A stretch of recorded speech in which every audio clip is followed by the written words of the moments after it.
Well, you can just that's all comments.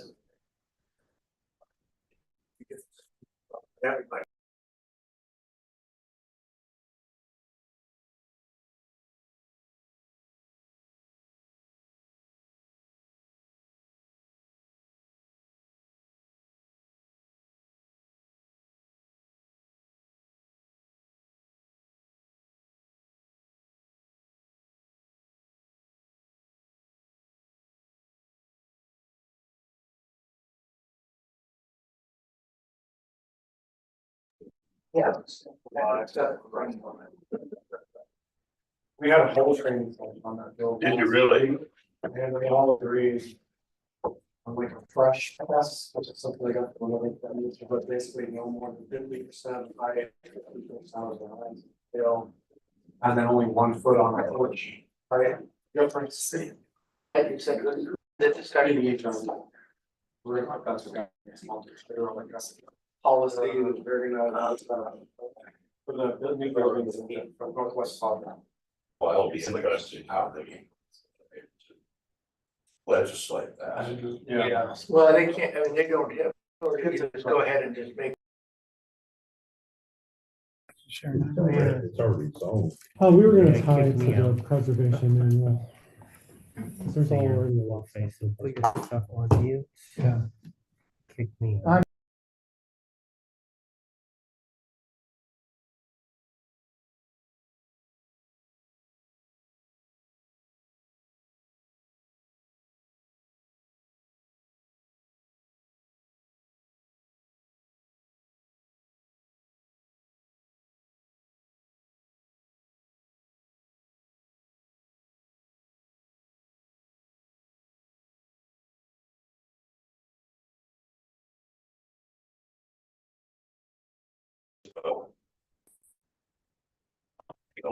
West quadrant, the existing, or which is what we're gonna start doing.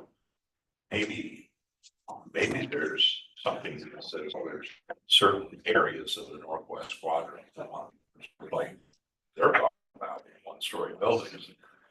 Because there's enough of them together to warrant something like that in other areas that may not be, I don't know.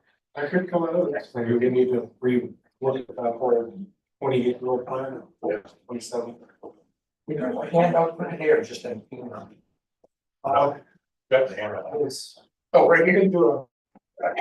You put it Yeah, down. I don't know what I'm doing. Right, forget that question. Oh, the one thing that's, really interesting about the inverted was. I mean, this is just, even though they're. They're all the same, all Charleston side or all, whatever, big, small, 1, 2. Well, Yeah, I mean, it's a lot of. Older houses. Different. Yeah, exactly, yeah, which is what makes it really, I mean, one of the. We're gonna get out. We're live. Columns in front. Are you taking that permanently? We are live. Yeah. Yes. Live. Okay, I will call this March 16th meeting of the Planning Commission to order. And this is a work session, not a regular session, so we'll conduct ourselves thusly. Won't do the Pledge of Allegiance. I'm expecting more people will join us later on, but is there anything, Kurt, staff, you want to say or not with?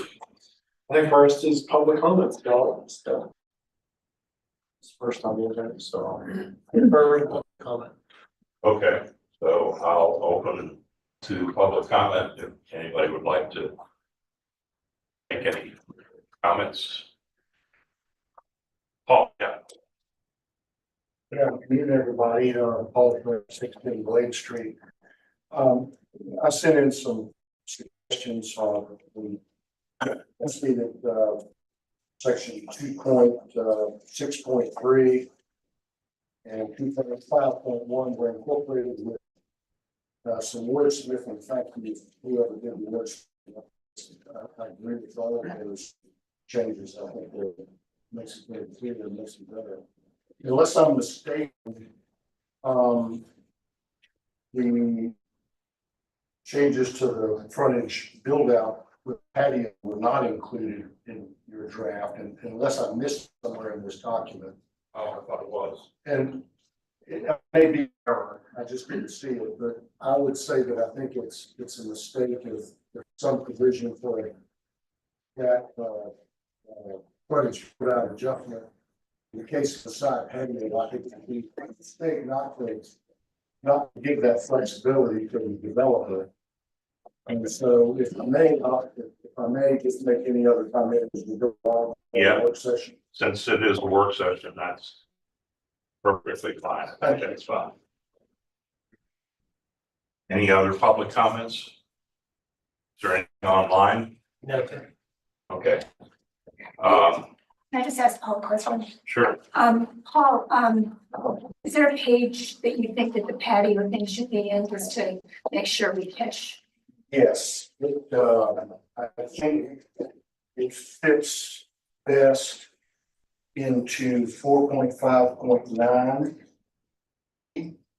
There's a little bit on Is there, I mean, 1A, 1D, talks about entrances and patios. there was, I'll check that, but my suggestion was that the event of a side patio, which include overstory, et cetera, that the 75% rule might be, the administrator of the planning commission might have the latitude to reduce it to 60% in such event, so long as the patio met the other requirements. I'll bring that up when we I will. get to that area. 4.5 million. Yeah, I don't think it's really good. That was just something, yes. Yeah. I think that was our.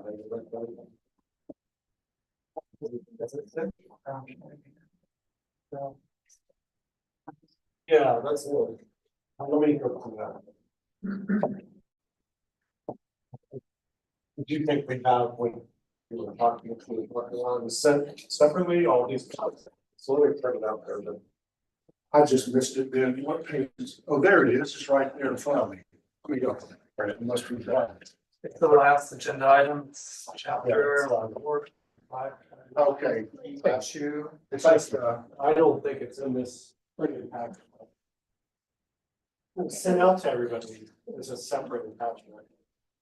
Yeah, what are we looking at? I mean, you sent out an email with 6 or 7 attachments. Let me. And we have this. I don't know. And then he's just saying it's not in the printed version, and I'm like, Yeah, we can't go back and go. Well, we lost our mind. On the agenda, I think it's referring to the last item, the line of buildings is 4.5. B2, So, but then can we hook that up with what's either attached here or somewhere else? I got that. Good. I mean, what we're looking on the piece of paper that was handed out. Gonna put. if I mean, what page is that on? It's kind of hard to say because the whole packet included about half a dozen different individual documents. And one of the documents that Kurt sent out was titled Draft Edits to Section 4.5.9.8.2. And Paul, I think it has the changes that it's right there for the patio. Okay, thank you. It's there. But I guess when Kurt gets back, just the question is that we were given this packet for a meeting here. Are we gonna be going back and forth between our screens and then the packet? Or we just one or the other? Well, I'm opening the screen in regards to the first agenda item, so that's gonna be, what is that, 2.5? 1, 2, 3. We have the agenda. and these are printed on two sides of the But page. it's not one packet. It's. I know there's a lot of different packets. Oh, So this is something completely different than what we were sent ahead of time. I think it's the same thing. I thought it Should be the same thing. was- The agenda is the same, but what about the packets? packet is the same as what we were sent by email. Yeah, but it's not one overall packet. It's It isn't. different. There's a bunch of different emails, yeah. Bits and pieces, but it's all there. Okay, so I'm looking here. So that would be 1, 2, 3, that's the fourth attachment. So there isn't just one old section that we can look at. We've got to go be clean. Cause I've got an overall 4.5.9. But then I got another 4.5.9. I'm just saying there's multiple different 4.5.9s we're looking at again. All right. Is that right? It's just one. Well, okay. very good. See.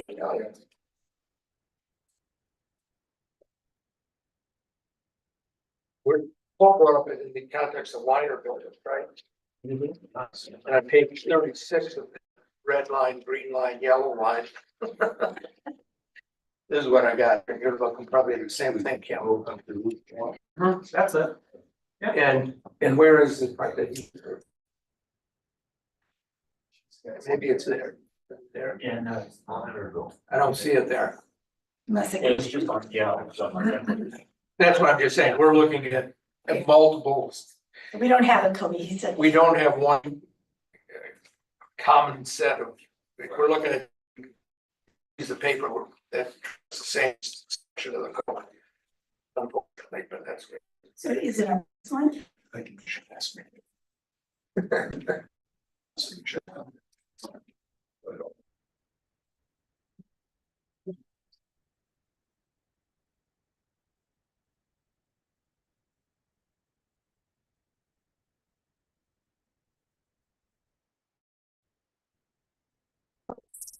This is what was sent with Kurt's email, and this is where it is.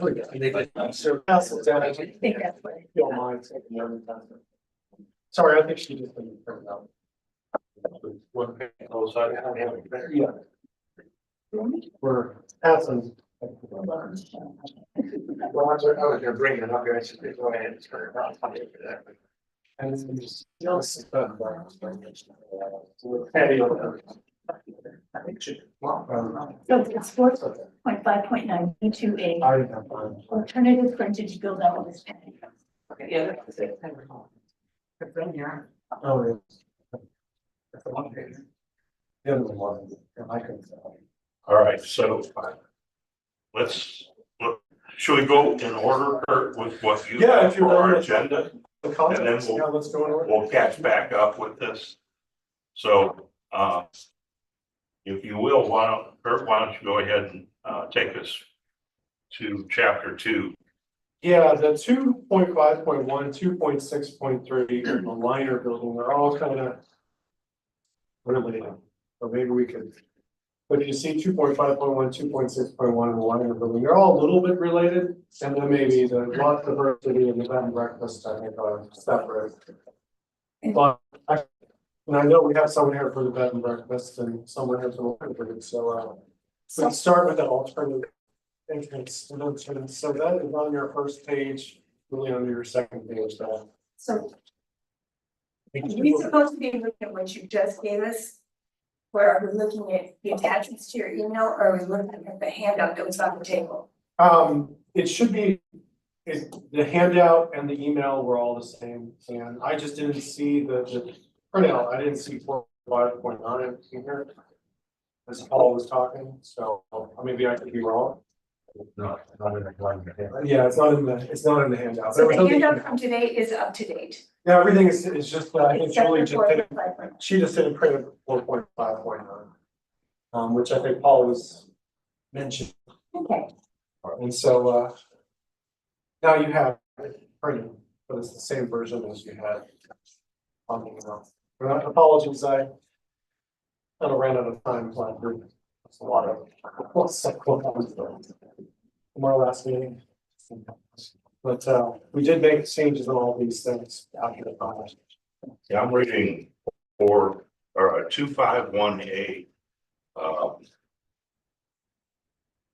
ID. Yes, so that's the alternate. It looks like the language is there that Paul was starting to refer to. So they all build upon each other. So the alternate entrance orientation basically allows the patio or courtyard to be directed to a public sidewalk or to be accessible to a public sidewalk. Consistent with, I think, what he was talking about with the liner buildings and his presentation last time. We also kind of just some change things that, street visibility, active frontage, the pedestrian facing facade shall contain doors and transparent windows compared.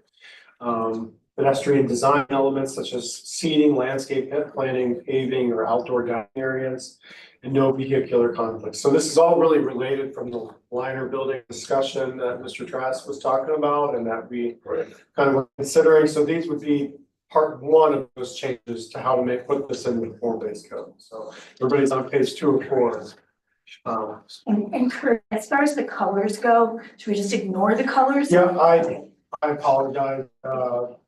That's just, when you touch by, for some reason on track changes gives you 2 different colors. So just, but all of the blue and the red is new. Does that make sense? So blue and red is new. Okay. So any comments then on the first section here?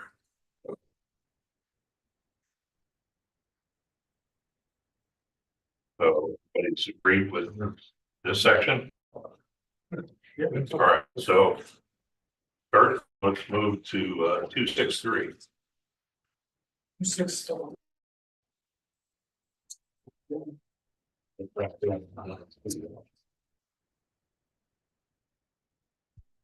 It's gonna come. I think it's pretty. Oh. Red line is bars.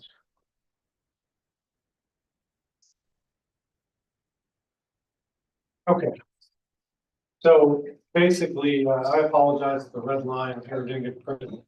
But if you look at 2.6.3 C, that's essentially all. Which part? There's A, is there no longer 0.6.3 B?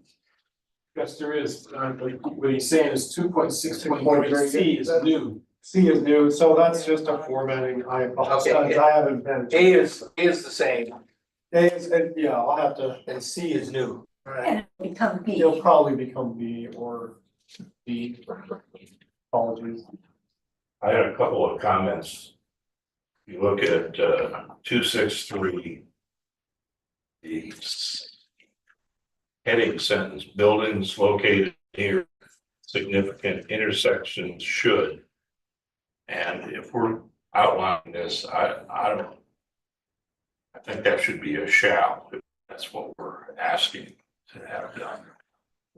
Let's just go, let me just go back here. Is that in the current code? It might be. So the current code requires, we talked about this a little bit, but let's just frame this again. So it requires 2-story height. And it refers back to the appendix for significant intersections. There's an appendix in the code and it kind of has like little nodes or little circles. And so I think is related to the liner building discussion. The question has been, and what you've seen too, that we're requiring these 2-story buildings always in these locations. And so essentially what we're proposing here is that you either have to do the 2-story building or alternatively, if you meet all of these other conditions, as we've talked about, like the really acting the street and the pedestrian space in the courtyards, then you can maybe do a 1-story instead. So that's just frame the whole conversation, but you said the should. Yeah. Which one was that? The header, building, right after the first paragraph. Buildings located near significant intersections should. That's in the current code, so it probably could be changed, I suppose. But Yeah, should is My not. whole mindset is if you say should, then why even include it in the code? I just, you're legislating, not. Yeah, that's, so we'll change that to shall, we would have changed that right. But then going down further, alternative building configurations may be minute, we need to put some kind of preparatory, except alternative building. You talk about 2.6.3C. Okay, no, I'm talking about here, She's right talking after about- 1, 2, 3, 4. Oh, there. A. You might need to be removed. But then I guess you have notwithstanding. It's kind of. Something like that, yeah. And on number 3, you say active the pedestrian, you meant activate the pedestrian realm. Yeah, Yeah. yeah, that's right.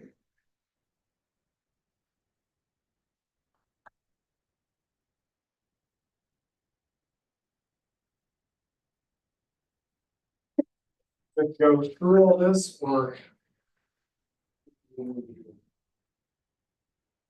Why don't you just run us through it? Okay. Okay, yeah.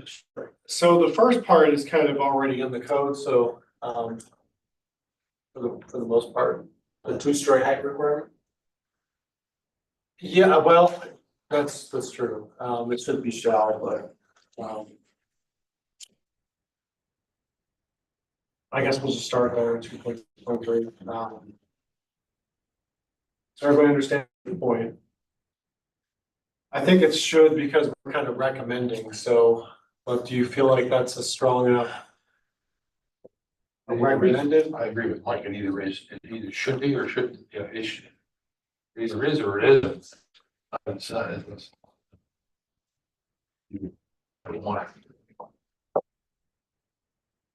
I think for the most part, we use shalls throughout. There's probably gonna be some shoulds that are still there, but I think the intent, generally with the code, you wanna.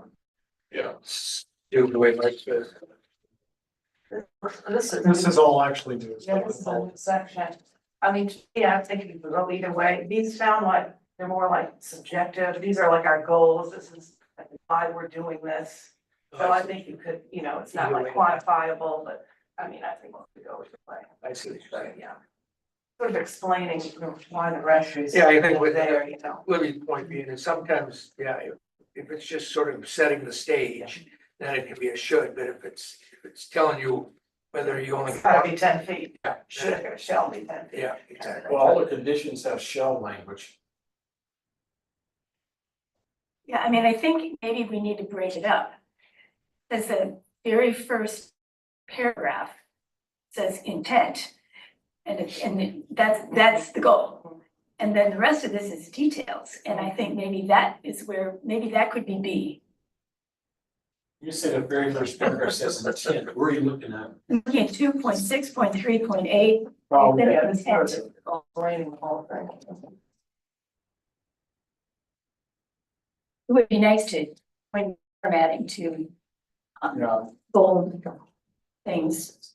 Yeah, that whole thing. Yeah, this is kind of rushed, I'm sorry. I mean, it was well thought out, I just didn't have a chance to format it very well.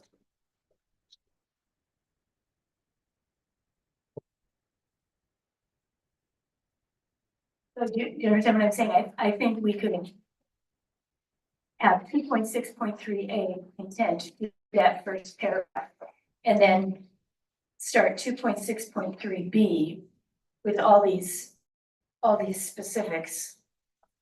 Yeah, I assume they go through and rejigger this to have proper headings as long as we're okay with it, I guess. Right, but if we don't talk about this, it won't happen. Okay. And we're missing B anyway. So, Yeah, We are missing a big role. In that, this new building is located is, talk about design issues. You use the low country, support low country design as opposed to just flexible buildings. Did we not do that in, that phrase in the design discussion, that they support the low country design issue, the vernacular? So you're talking about, paragraph 4? Yeah. Or, I think, maybe that means for the interior. Architectural solutions that I've read, you know, the low country design vernacular. This is related just to the two-story height. Not, you know, you've got the design. Yeah. that chapter. And that topic is covered, I think, very well in other places. Okay. Yeah, but Do you guys think we should add RMX here, or are we okay with just T4? I don't think there's any two-story requirement in RMX, is there? No, right now, right now it starts at specific, you can see on the screen. It is for N and T5. I think And there's so, just a few practical places, right, that it's required, so it's not, you know. it's meant for a pedestrian urban environment. In the current code. So why, okay, at the beginning of this, it talks about just T4 and T5 UC. Then we move to our new B, which I think we should label requirements. And then make subheadings out of the unlabeled paragraphs here. But so we have buildings near significant intersections have these requirements. And then we have specific to T4 and T5C below that. Are we intending to regulate anything other than T4N and T5UC in this section? No. Okay, What's the reason we don't have T4HN? Is there a reason for that? I don't think any of the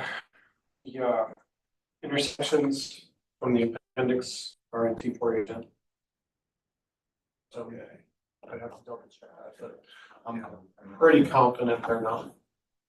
We can check on the zoning map. Right, because these all relate to this map that shows where these two. And he's bringing it up. Yeah, are required, and it's only in a few little places, and I guess they're all T4N and T4. There we go. There, the nodes are on the screen. They're kind of yellow. Along, Repo. See nothing out there. We'll go back. Oh, well, it's just on that one thing. There we go. Well, should we have a, There you go.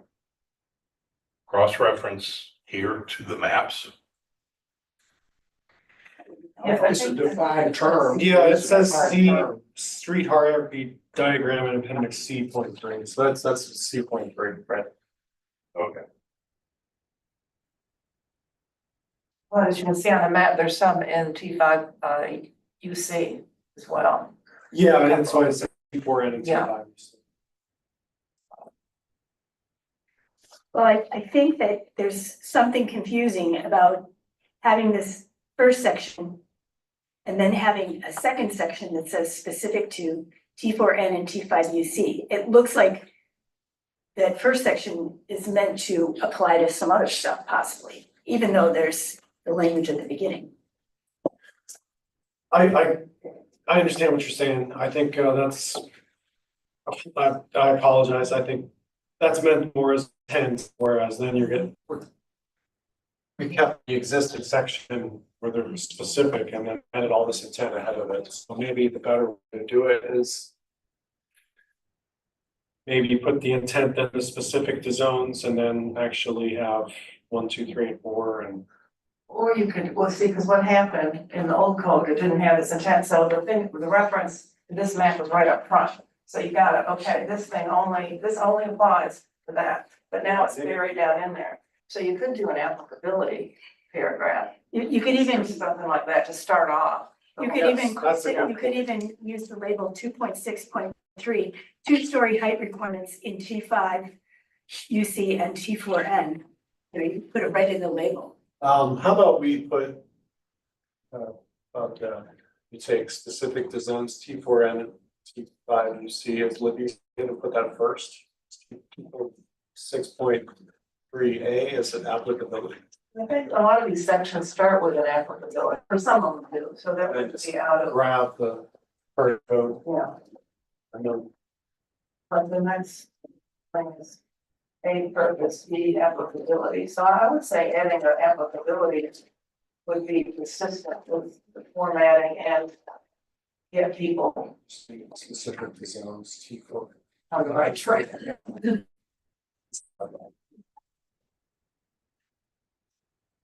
Yeah, we just started with that, just Yeah, because Before you read everything. yeah, we're already meeting with, we are right. It's like, so, yeah, I think.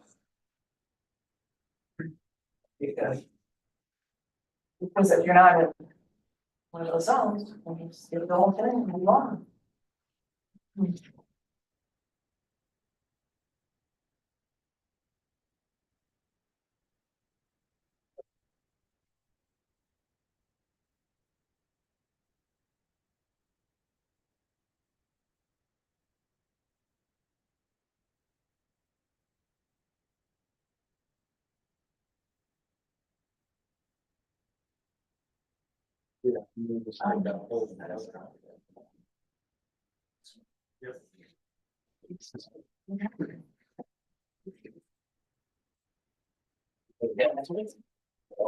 Yeah, I mean, no. How does that look? How does this look, everybody?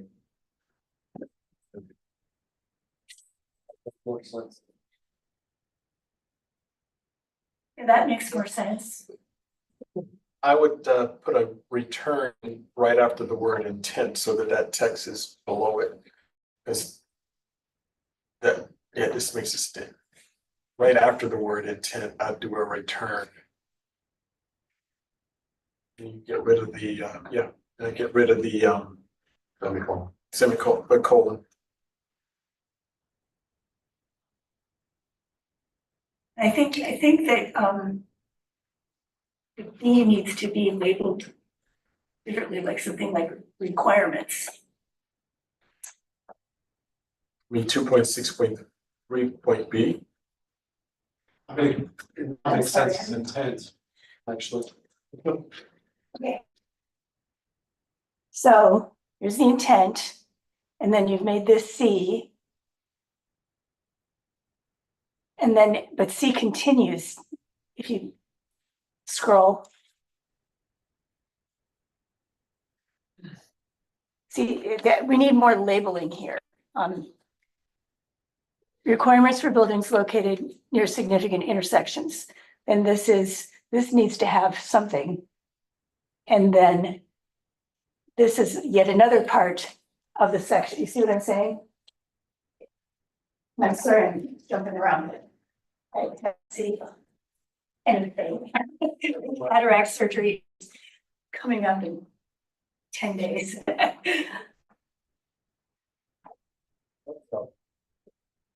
You want to do that as D, maybe, to simulate a.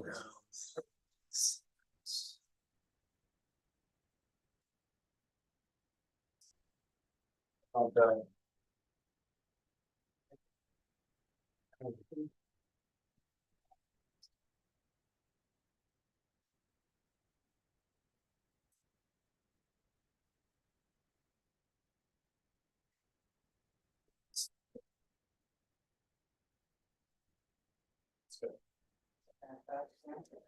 Requirements. You want to make Yes, one D, that makes- architectural was intended to simulate. I think when we start a new topic within a section, it needs some kind of a label.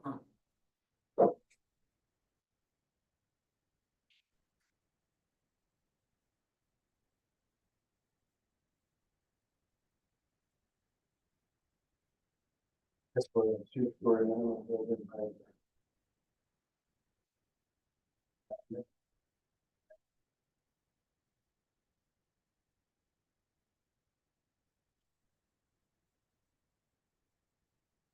Probably D.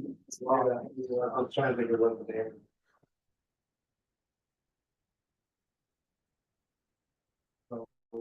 Story out loud.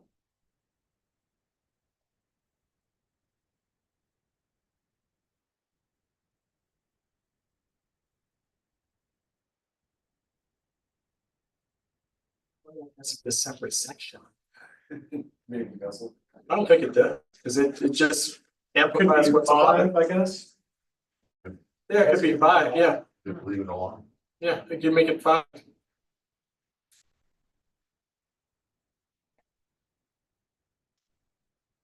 There you go.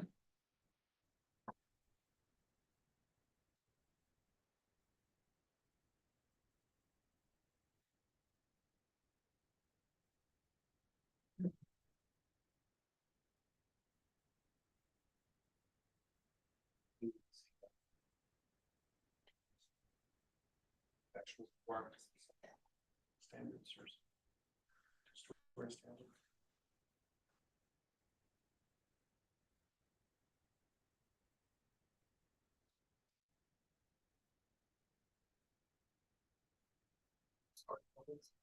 There you go. Sorry.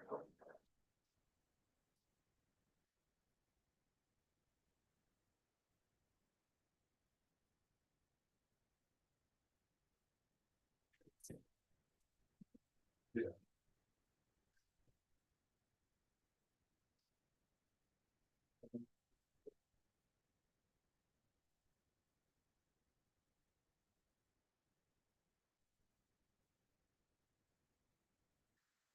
Everybody following now? I think they're probably cleaned up, and then let's go to the C, which is, I think, really, which is kind of discussed, it's kind of a coordination between, Paul's architect and Jeremy's. To kind of create this alternative forum, if you all want to know from the minor building, so. This is basically, if you're not gonna do the story, then. This is what. You would have to follow. And that's no longer C, that would be E, I guess. That would, what we're. Yeah. Can I go back just, I don't know, it's interesting. It just was mentioned when you were working on that D, the architectural elements intended solely to simulate without providing the flow. Should not be used. And I just thought that was interesting wording. And I'm just thinking, would that apply, or maybe we should think about that when other projects come in. I'm just thinking, for example, there, that car wash on Ladies Island in front of Walmart. It's got like a big tower there, which I think is for a sign, but it's why does a car wash have a big 2-story tower? I don't know, it was. So people will see it when they drive down the road. That's the only reason you would do it. It's like for their sign. Anyway, I just thought, oh, is that something that when you're, doing design review, I don't know, the building should be, I don't know, authentic or real or something that. Something to do with the use. Right, I mean, I'm just, for the future, thinking, oh, I. Except that the problem with that though is that might not always be a car wash. You know? I like it. But anyway, I'm just sort of pointing out, to think about it. Put that in chapter 4, because I think that's a really good point, so. Would we like to cut this and then put it with the design standards in chapter 4? Or it's just something to think about, I guess, is because I haven't been able to articulate anything like that. Paul, you got a comment? I think that's a terrific idea. These towers don't really go. And we've added a lot of language talking about low country design or gabled roofs and that sort of thing, with dormers. As opposed to parapet, roof lines. And these towers, I agree. I mean, they seem to be just popular on certain corporate prototypes at one point in time. And you're exactly right. It's just so that it attracts attention. That's why it's like car wash. But it doesn't speak to low country architecture. And you shouldn't probably. I mean, not even to a car wash, I guess, I don't know. I just thought that word was interesting. Food for thought. They're inspired by our people on sit on this building. I mean, I guess we can go to the codes on page 59, 60. Maybe. And there. 4.6. Building design. I mean, it's not tied, you don't have to figure out what low country is, it's a very. I don't know, seems like a very useful standard. General to all applicable districts, would you like to go? Just add that into. Yeah, if you think it goes in a good place, add it. After each is outdoor display and what you guys, I guess it could be. Either it started in between there or just as on. So understand. Right, you don't think about it, find the right place. I think it's good, like, you can just add it now or what we're good, not there, just, yeah. I don't know if it's under massing, building massing. Building massing, yeah, that would be size, mass and scale is the first one. So maybe the first. Okay, how about we go first? Yeah, I don't want to sidetrack us too much, Okay, but I right just. there. And then maybe we can make that as odd, about what? What would be the subheading of that? One, so. Yeah, one. And one.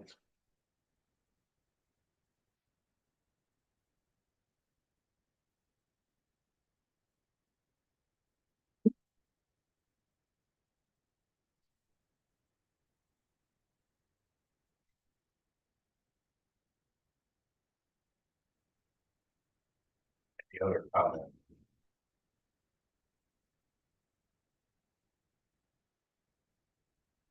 Does that look good? And we just need a red line. I think. We won't know if it's. So,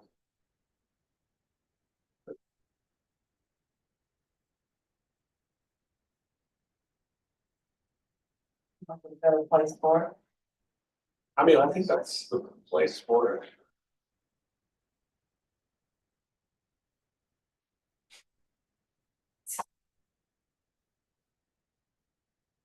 So look at for Maybe change, like you mentioned, story specifically to something else, or are we just talking about the stories? I think we're just talking about.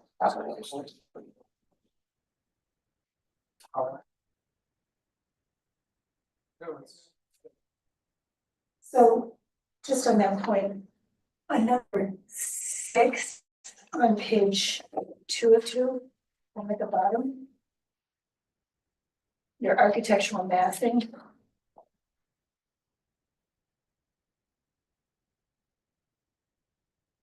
That arguably included tower. No,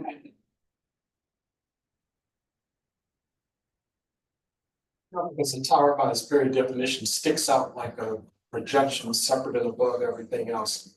Like a dormer, No, it's not a tower either, a dormer is just an but it architecture. sticks out. Yeah, but not like a tower does though. Okay. And the steeply pitched roofs.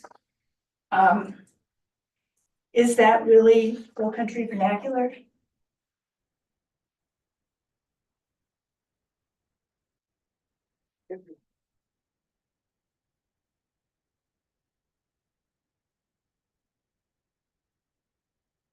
I don't think we need to tell the picture of the roof. Pitch, not steeply. It's Yeah, steeply, but yeah. Hey, fine, Steve, what's the ratio, Does that mean, yeah? and what's the rise over run? There are many commercial buildings that are pictured on. Trees. I just say pitched, I agree. Well, most of the new residential structure.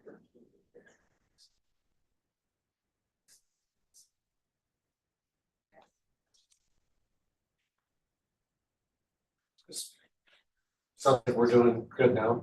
Okay.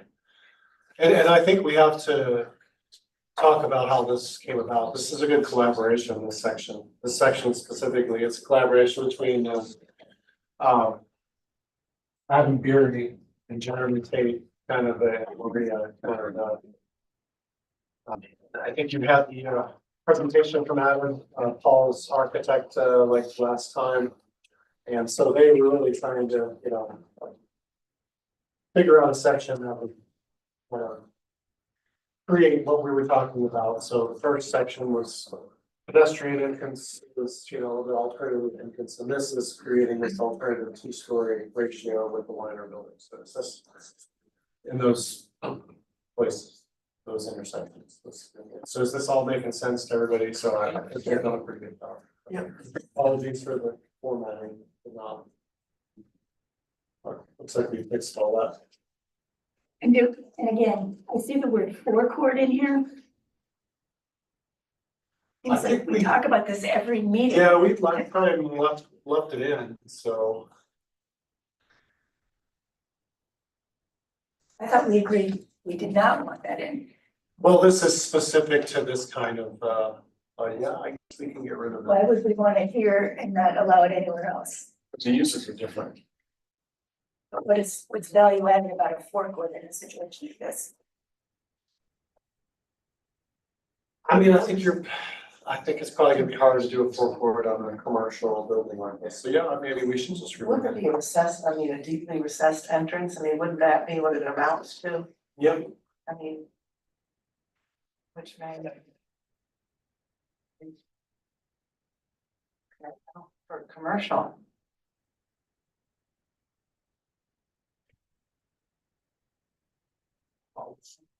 I'll just rely on the architects, Benji. Yeah. Mike, what do you all think about? This is really kind of more commercial pedestrian scale building, right? So. Right. I didn't, what do you all think? I can't remember. Well, it was about the apartment complex. Oh, right.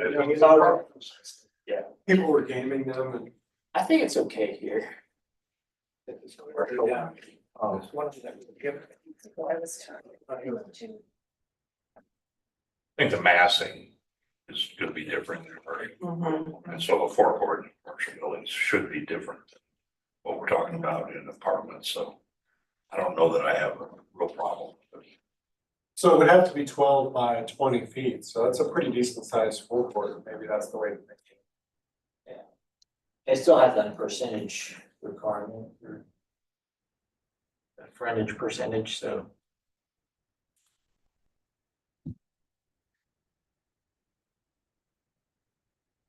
I can't see a problem with it. Once we do a plan review, maybe we'll see something different, but Commercial, if it's a large forecourt, it could be where there's some outdoor activation, maybe a few. Tables, if there was a coffee shop or something in the building, I don't know, I think it's okay. And if there's something turns out, well, recommend you change it. yeah.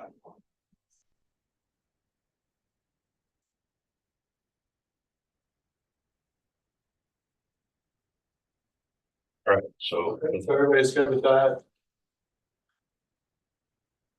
Okay, so I mean, just does everybody want to go through this alternative, first is the building placement, so. It has to be, it has to really have some, relationship to the street, so if you're gonna go one story. Requirement, and if you're gonna have the one story. It has to have that courtyard or patio of 12 by 20 feet, if you remember the pictures we showed. Both of the diagrams that Mr. Beery was showing you in the, like we saw from like Mount Pleasant and Charleston, where you saw.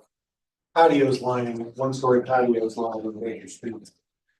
The pedestrian activated, so does that make sense, 1 and 2, to everybody? All right, well, let's go down.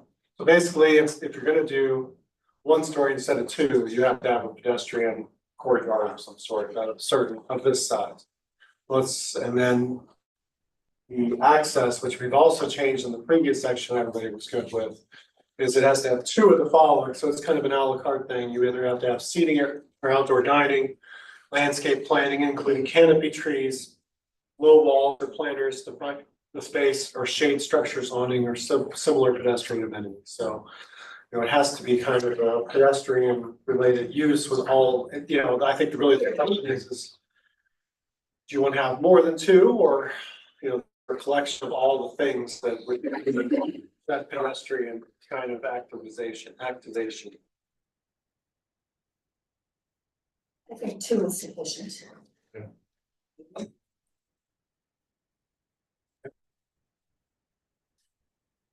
And then, street activity, and that numbering needs to change. 4 to 5, but it's just, it's basically, we're talking about the space directly from and accessible from the public sidewalk and visually over the street. Then building activation, shall include windows and doors, transparency requirements, so, so the building facade that's facing this courtyard has to have transparent windows. Can't be just blank windows from another world, you know, they're standard glass. But, you know, the idea is kind of more your restaurant or your like a cafe type of use there. You're gonna do one story. This all makes sense to everyone. All right, and then we'll switch that to 5, and then, oh, hold on, what's it called? And then the massing, which I think you already talked about, is that, you know, it has to have some additional kind of heft to it on the, you know, if you're not doing that extra story, these are the architectural elements to kind of give it a little more height, a little more perception from the street of a 2-story scale. So, you know, just, I think you saw that from the pictures of Charleston and Mount Pleasant, where, you know, they had like parapet walls and stuff where just gave it some extra height, even though it wasn't second story. So does that make sense to everyone? So whether it be the roof or whatever it may be. Sounds like everything's okay with it. I think so. Okay. That's all with that. And then let's move on to the handout. Because that's related to this group. 425.9.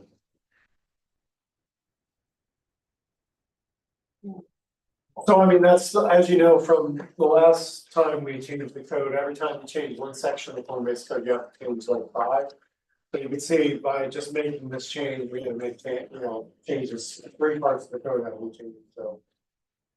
This was all related to liner buildings, but it also triggered the significant intersections and the pedestrian entrances. So this is the final, the primary section that's being changed is the liner building. That's where this all kind of came up. So this is really anywhere in the city. So we were dealing with all 3, but in this case, this is creating that alternate frontage build out with patio that we've been kind of talking about. So let's go over that.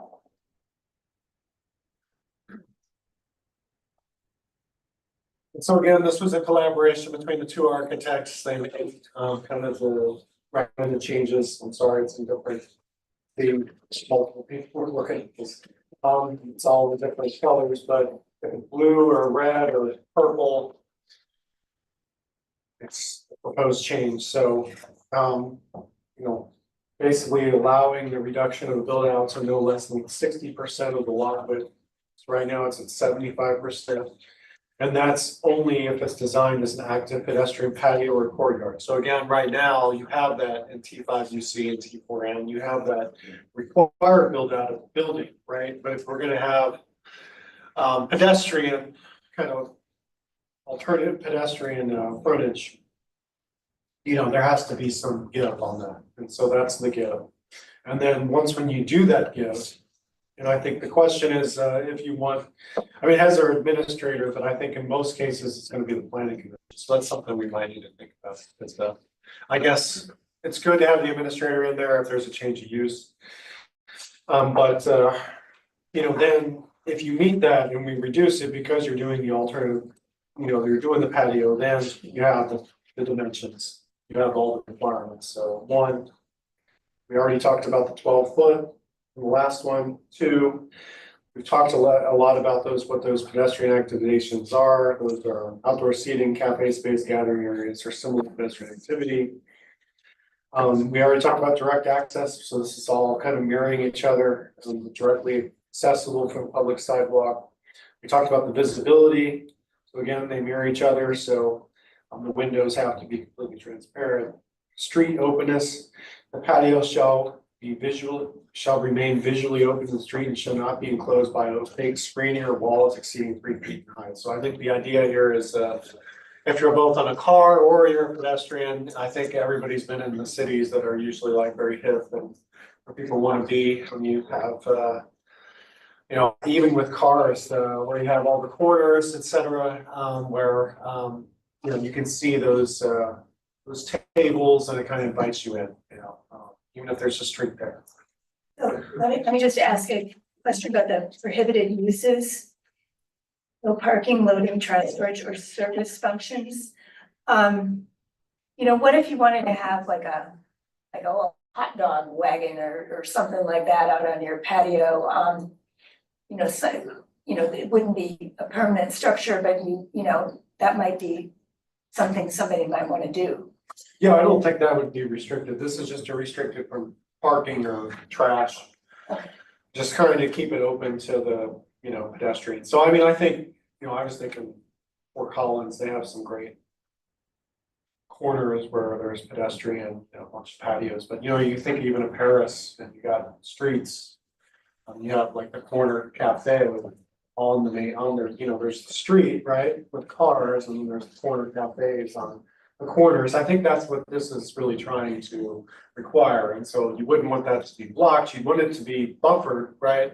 Or outlined with 3 foot or lower and the planters, but you don't want it to block the people, you're trying to get people into the view, so. And then you don't want cars there, you don't want trash storage, dumpsters out there, because that defeats the purpose of what we're trying to do. And then the final part is the integration of the architecture, just that it's consistent in materials, paving, lighting, and facade articulation. And it has, we talked about this, finishing and planters and stuff that's consistent with outdoor gathering spaces. So, just those materials and everything is kind of consistent. I think HDRB kind of does this with a lot of the outdoor stuff, but it's just giving you and us some extra power if they want to put maybe all corporate patio furniture or materials out there but didn't match the building, something like that. So I just have a concern about service functions. If you're gonna allow things like a hot dog wagon or a flower, cart, or some of these things that are really typical of these outdoor spaces and do bring people in, I think we should say something like auxiliary uses such as blank are not prohibited. That's fine. I think the service meant maintenance. Yeah, service is very different. Not service. I was thinking of restaurant service. Maybe we need to change We're that. talking about dumpsters. Let's change it. If you look at what's included, it's not, I don't know, we wouldn't necessarily mention those kinds of uses, but we don't outlaw it. I think people would be free to do it. Well, So we'll add maintenance service just to make sure that that's clear. okay, that makes more sense. Yeah, and he's got it here, right? Yeah. Maintenance service function. No, functions. Paul, I think you'd have a comment you want to make too. Yes, I think this one is equally important because as opposed to the prior example where you would have a building set back with a front patio, this option would allow the building to be pulled forward very close to the street with the side patio. I just wanted to make sure that everyone understood that. So that's an important part of this. I think this is pretty cool. It's pretty neat that we're doing, and I think this has been a struggle, right, for some of the developers, is that we're requiring these 2-story buildings and they don't have a use for them, so they're putting false. The McDonald's has not even been closed off, the second story, so but instead, they'd have to really create like an active patio that I think, would be actually used and make for a more inviting city. So, good. Alternative, everybody's okay with it, it's a change. Any other comments? Do we want to cross-reference between chapter 2 and chapter 4 since they both apply to the liner bills? You mean refer back to the 2-story significant intersection? Or even in chapter 2, you could say, see 4.5.9 for additional requirements and Yeah. options regarding liner buildings. It's not a bad idea. It's under 3.5, whatever it was, it's something like that. 2.6. Line of buildings might not be in an area that requires a 2-story. And vice versa, the 2-story things may not have a line of building, it may be a building. But if I understand it, even on the significant intersections, you could have one story, so. Or you could have a liner building, but you might not, it's like. McDonald's isn't a liner building, it's its own building, but any people capacity. Anyway, I think this paragraph. And just, you know, for the numbering, just by the way, are we using, where you use 1, 2, 3, 4, 5, 6, 7, are we using elsewhere Roman numerals instead of going back to? I mean, we've just had some problems with our numbering consistency throughout this coding periodically. Christopher, you said you'd go back and kind of look at all of that at some point before we finalize. I think this is a good place to reference, chapter 4, what we just talked about, after this paragraph here. Because it talks about the alternative single story building form. And that's really just. Right, and all, After this paragraph, the section 4.5.9 B2 for except it's, something like that. does the alternative frontage build out apply to both one-story and two-story buildings? That's a very good question. Yeah, Yeah. and if so, that is not the right place for that. Okay, that's a good question. I mean, right now, in 459, it's just the liner building. It's just line. Specifically, single story, so I think it actually makes sense. Where you go. I think so. I mean, it's an alternative to single, oh, it's an alternative, basically, it's an alternative. But Yeah. the label there is for single story, Right, yeah. so that's why I think you need to put it somewhere Or else. we strike single story and just call it alternative. It's liner building form or something like that. Maybe that's, yeah.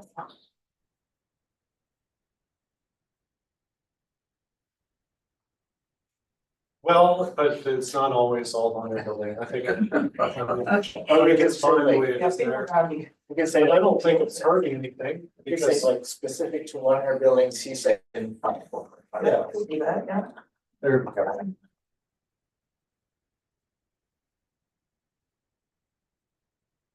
Now you have flexibility in pretty much everywhere you have this requirement and for liner building.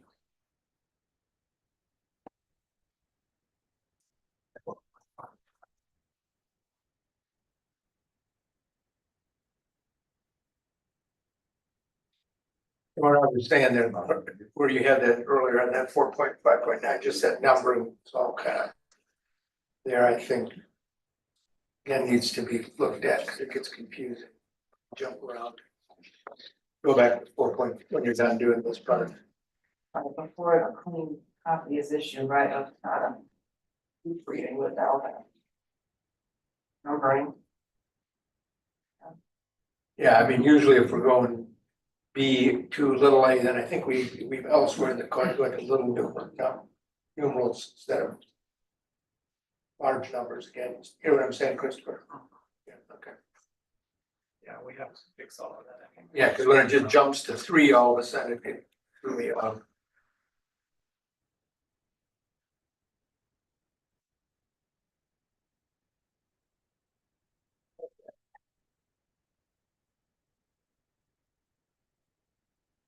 Everybody good with So this? I just want to ask, so 4, there's some strike throughs. On toward the bottom of the page, but I think. Are they added back in? At 7, did you just move that from 4 to 7? The stricken through stuff? I'm not sure. On the handout, or? On the handout, Yes. So Yes. 4 Yes. point. okay, you just moved it, okay. Everybody's good with that? Yes. Whole thing. The 3 sections. Oh, yes, we'll moving on. Is everybody? So. All right, do you want to go to lot diversity or bed and breakfast now? We do bed and breakfast since we have people here. And. Can't remember. Which section are you gonna go to now? 6.2. So we got. Says additional standards for commercial use. give it back.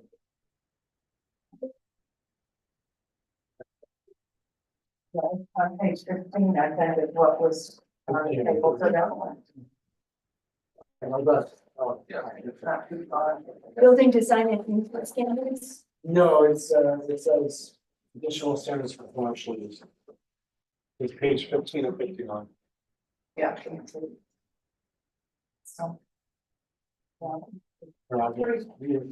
Oh, it's not, okay. It's in there about.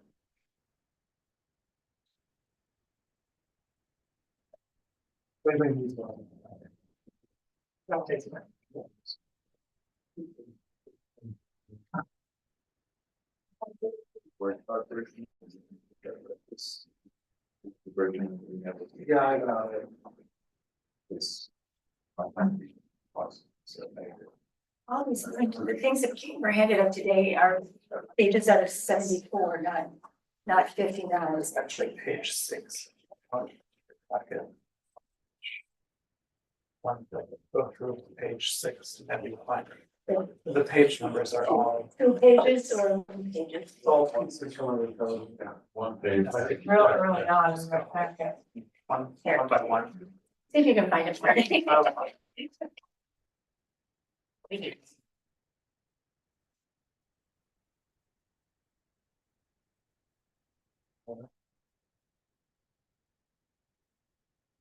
We're gonna get through this before this supposed superstore. I don't have to. Everybody's off, that's weird. It's weird that you did it, so. You good, I got it.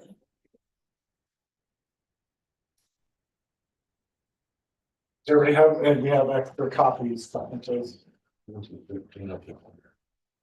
everybody there? Okay, so this has come up recently, bed and breakfast standards. I think what you have before you is some potential changes to the bed and breakfast ordinance that would make it consistent with the state statutes. And just kind of restrict a few additional things. What would that mean? That would mean that the existing bed and breakfasts would be somewhat grandfathered, but it would change kind of meals. Would change, the number of rooms. So that's what's being proposed, and also there is a request, although it's not in your packet. I've heard numerous citizens believe that it shouldn't be allowed in, the use shouldn't be allowed in 248. Right now, it's a special exception. Don't forget on T4H. That's the historic neighborhood, kind of, it's like the northwest quadrant, the point. Old Commons. So people feel that you shouldn't have a bed and breakfast in those areas. I'm just passing on, now I haven't added that to here, but there's definitely a number of people that believe it should be prohibited as use, so if I wanted to do that, there's a table. Aren't all our bed and breakfast today in historic areas? Yeah, I was about to say, that's I'm what just passing, this code doesn't have that, but But answer the question, aren't they all? Because there's a bed and breakfast about a block north of Bay that's going through a significant one that's. it might be in TP 5DC actually. It's on, North Street. The area I- North Street, yeah. Onto north, yeah. I'm just, this doesn't have it changing. This would just make it still a special exception, which would mean and then it allow the T5DC. So I didn't add that. I'm just. What would make, what a special exception? You're going too fast for it. Okay, So that, okay. so I didn't include that with this because staff didn't recommend that change essentially. This is makes sense, but. There's no change to permitting. But there is, I have heard from a number of people that. You have a use table in chapter 2. And so in the use table, it's like an outright use in like the T5 downtown. It's an outright use in like T4M, but like it's permitted use, and then it's a special exception in T4HN. So you'd have to go to the zoning board of appeals to get it approved. Today, and we're not proposing any changes to that. Staff isn't, but there are people in the community that believe it should be restricted. They believe that the historic district, a bed and breakfast is not you know, they feel like it's maybe not, consistent with the rules of preservation or. And that, so the concept, just so I understand what you're saying, is that today it's a special permitted use that goes to Board of Adjustment. And suggestion, although you don't have it in here, is that be eliminated so that it's under no condition. No condition. Everything that's there is just a non-conforming use. They would, Right? Or would they be ready? That's That would they be would be great. ground. Well, I'm using the terminology, we only use the term non-conforming use, is that what you're saying? That's right, but again, most of the base in down to, you know, really Craven are T5 DC, so those are all permitted uses, so most of them. We're T4HN. Okay, oh, you're all the way to the T4. We're T4HN, You're the all first on the street area that that I'm in, says where we have the Okay, Well, bed then and that, breakfast. then that would be the red house would be T4H. so that's just, I'm just passing it on, I'm not recommending, we're not recommending that, but that has to. Well, then go. there's, So this is a citizen initiative thing. I thought that, you know, I think there was a desire to talk about that in breakfast, so. And has City Hall, I mean, if the City Council, expressed any views on, particularly on this outlawing issue? Not officially. Have they talked about it at a work session? No. What is HPS? I haven't heard one. I wanted to comment. I'm sorry. no, I was just gonna ask a question, is, so apparently, again, you mentioned this, there's the state law on this, right? That's right. And have our regulations to date complied with state law? I can print out that statute for everybody if you have some time while you're talking about this, I can do that, I can make copies, but that's some of the concern is that we were in conflict with other regulations, not with the use. I just was trying to explain. I believe I I think heard, we're getting a little. Let me ask you this, because I've heard from a legal act standpoint, that the city has the right to create its own regulation. They don't have to comply with the state. The city would override the state. So we could decide here what we think is appropriate versus what the state regs are. I understand why you might want to, try and stay with the state regs. I think that But you think that's my, true? well, let me finish. My understanding is that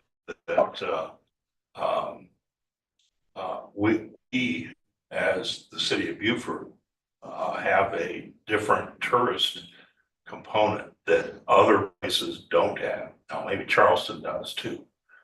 Savannah does too.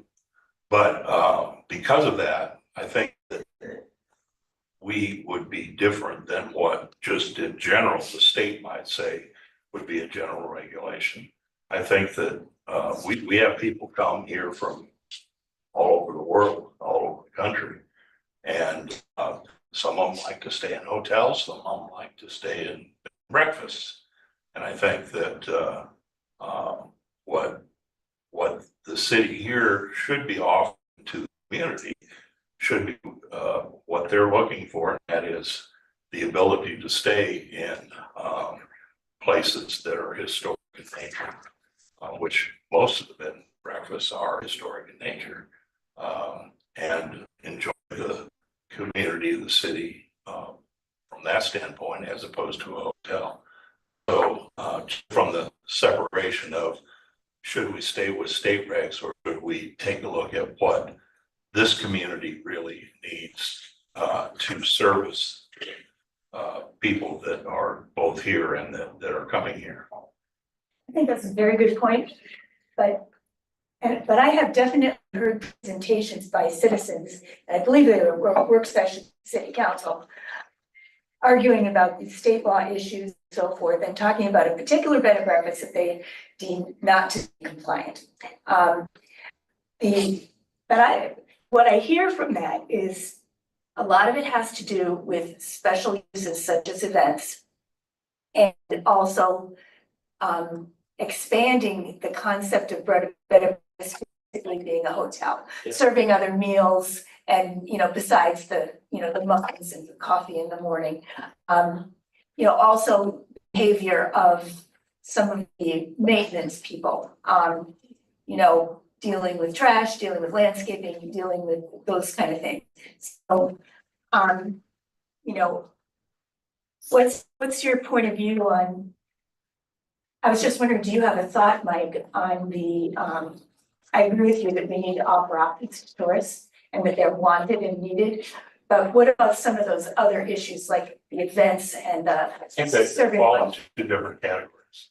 I think we're here to create the codes for what a facility is supposed to comply with. How they comply with it is a different issue, not for us. We can't legislate that through the codes necessarily.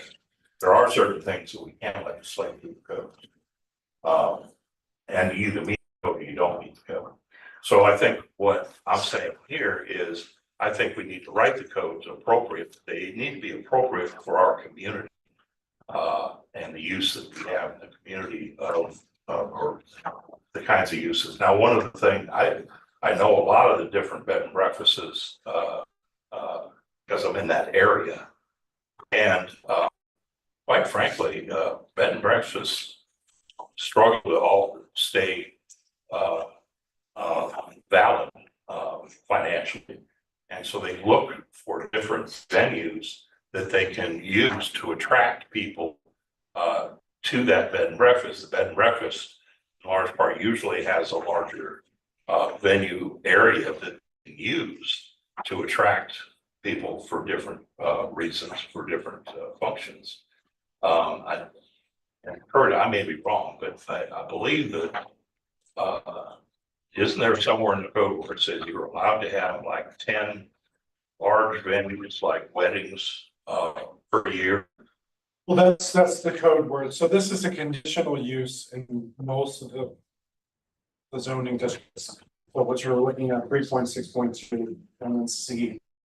And so what we're looking at is just making some changes to the bed and breakfast conditional use. So as a conditional use means that you're setting conditions per code that has to be met, except for the special exception where the zoning board can add additional requirements. So in most cases, this is what they're allowed to do for bed and breakfast. So it sets the number of rooms, sets signs, it sets parking, it sets spacing. So already it's says that located within a 500 those bed and breakfast in either of these districts. So it's already pretty restrictive. It's 4HN and T3, it has to be 500 feet from another bed and breakfast. And it sets a meal. It says no meals shall be served anyone else but registered guests.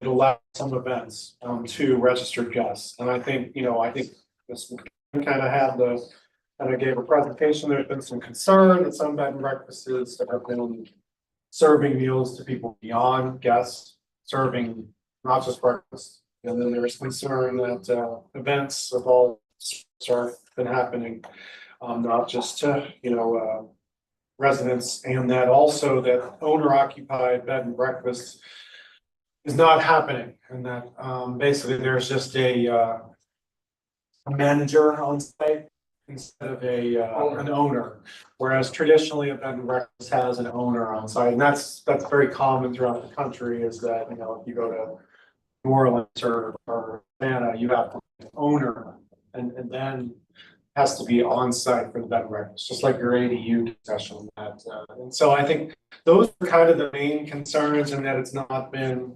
and that some of the rooms have been, not been held to that.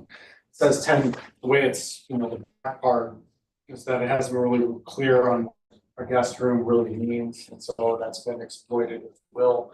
And that it's not really meeting, the state statute for bed and breakfast. So that's the changes are to bring it into the state statute, which I heard for you. Let me just say this, because this is what I raised, because I'm just curious where this idea, so when you read the statute, there should be I'll just read this. Is that the state statute? Kurt, just hang 1 second before you walk out of what I'm saying. I'm just, conflict of laws is just a general theory where's your note?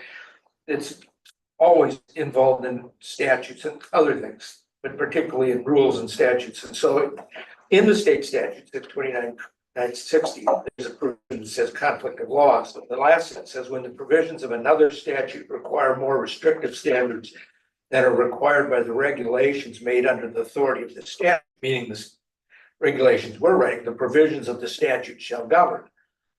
So fundamentally, what that says to me is if there's a statute that's more exacting than the local regulation, we can't have more relaxing standards than the strict standards of the state. So what you said is we should have the authority to do whatever we want, but that's not entirely true. If the legislature, we only have authority to do whatever we're doing here by virtue of the authority that's granted to us by the legislature. And if the legislature in any way makes a statement such as this, that when a conflict of law applies, the state statute shall govern, then we have to respect it. Now, as I understand, just from the limited bit that you've sort of insinuated, Kurt, our regulation did not comply with statute. And so we're trying to bring it in conformance with statute. Which makes it a little more restrictive than it is now. Which means that we have to do that whether we want to or not. At least that's my opinion. Now, if you got I would a agree. city attorney that says, no, there's something else out there that we've been operating under, then I'd be happy to hear that.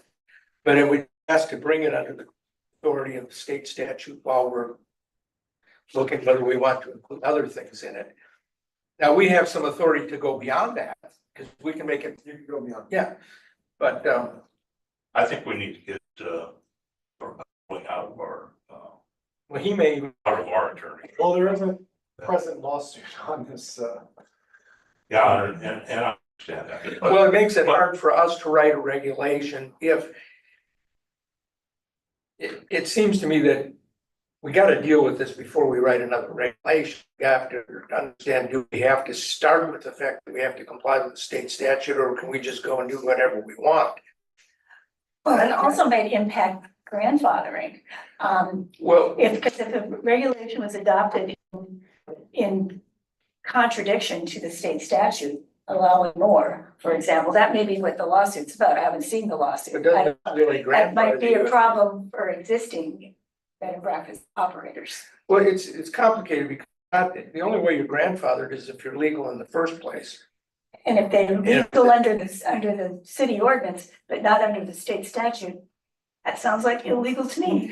So, but I'm not saying that we decide the issue of grandfathering or non-conforming rights. So that might be the issue of the lawsuit. I'm just saying, if we're gonna get in the business of rewriting a regulation because the current regulation is problematic, the first thing we ought to do is try to conform to statute, which is apparently. yeah, this is all I've done. The only thing I've done, and I can print out the state statute. Yeah, so I think you're doing the right. It's just, the only thing I've changed is, is making it completely, basically just adding the state statute. And I think that's a good. So it is a problem, and I know I have been in a meeting, I can send this to the city attorney, and I think by the time we get this to maybe next month, you're making a recommendation, and I'm not proposing anything additional than the state statute already requires. And then what I'm mentioning in the beginning is there's obviously a movement that wants to go beyond that, as Mike was saying, and actually get into the use itself.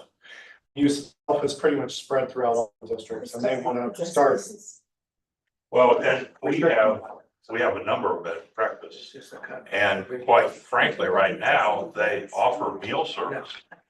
Or some of them offer meal service. So they're running a restaurant essentially in the bed and breakfast. And others offer venues. Now, doesn't say, I didn't see anything in a state statute about having a venue come and provide a food service like a reception or something like that. But I didn't change the events because the state statute allows you basically exactly business meetings, receptions, so didn't change. I only changed the stuff that the state statute seems regulated. The only other thing I see here that, or the other things I see is the, you have innkeeper and reference that as also as owner needing to be on site. Most of the bed and breakfasts that are larger. And I think your 10 rooms is consistent with the state regs, and most everybody, I think, already complies with the 10 room. I don't know. But most of the bed and breakfasts usually have a manager that lives on the premises, may not be the owner. Yeah, and I So think, there can't be, they would have an innkeeper. yeah, the innkeeper, is from, the definition's from the state statute, it means the proprietor of the bed and breakfast, so. What does that mean? That isn't necessarily the owner. Property owner, is that right? So, Because we got, That like, we That got would a be couple maybe different one words like- going on here. so with owner / innkeeper living on the premise, so I think you're allowed to do that under the state statute, but I just wanted to make sure, because the state statute says innkeeper.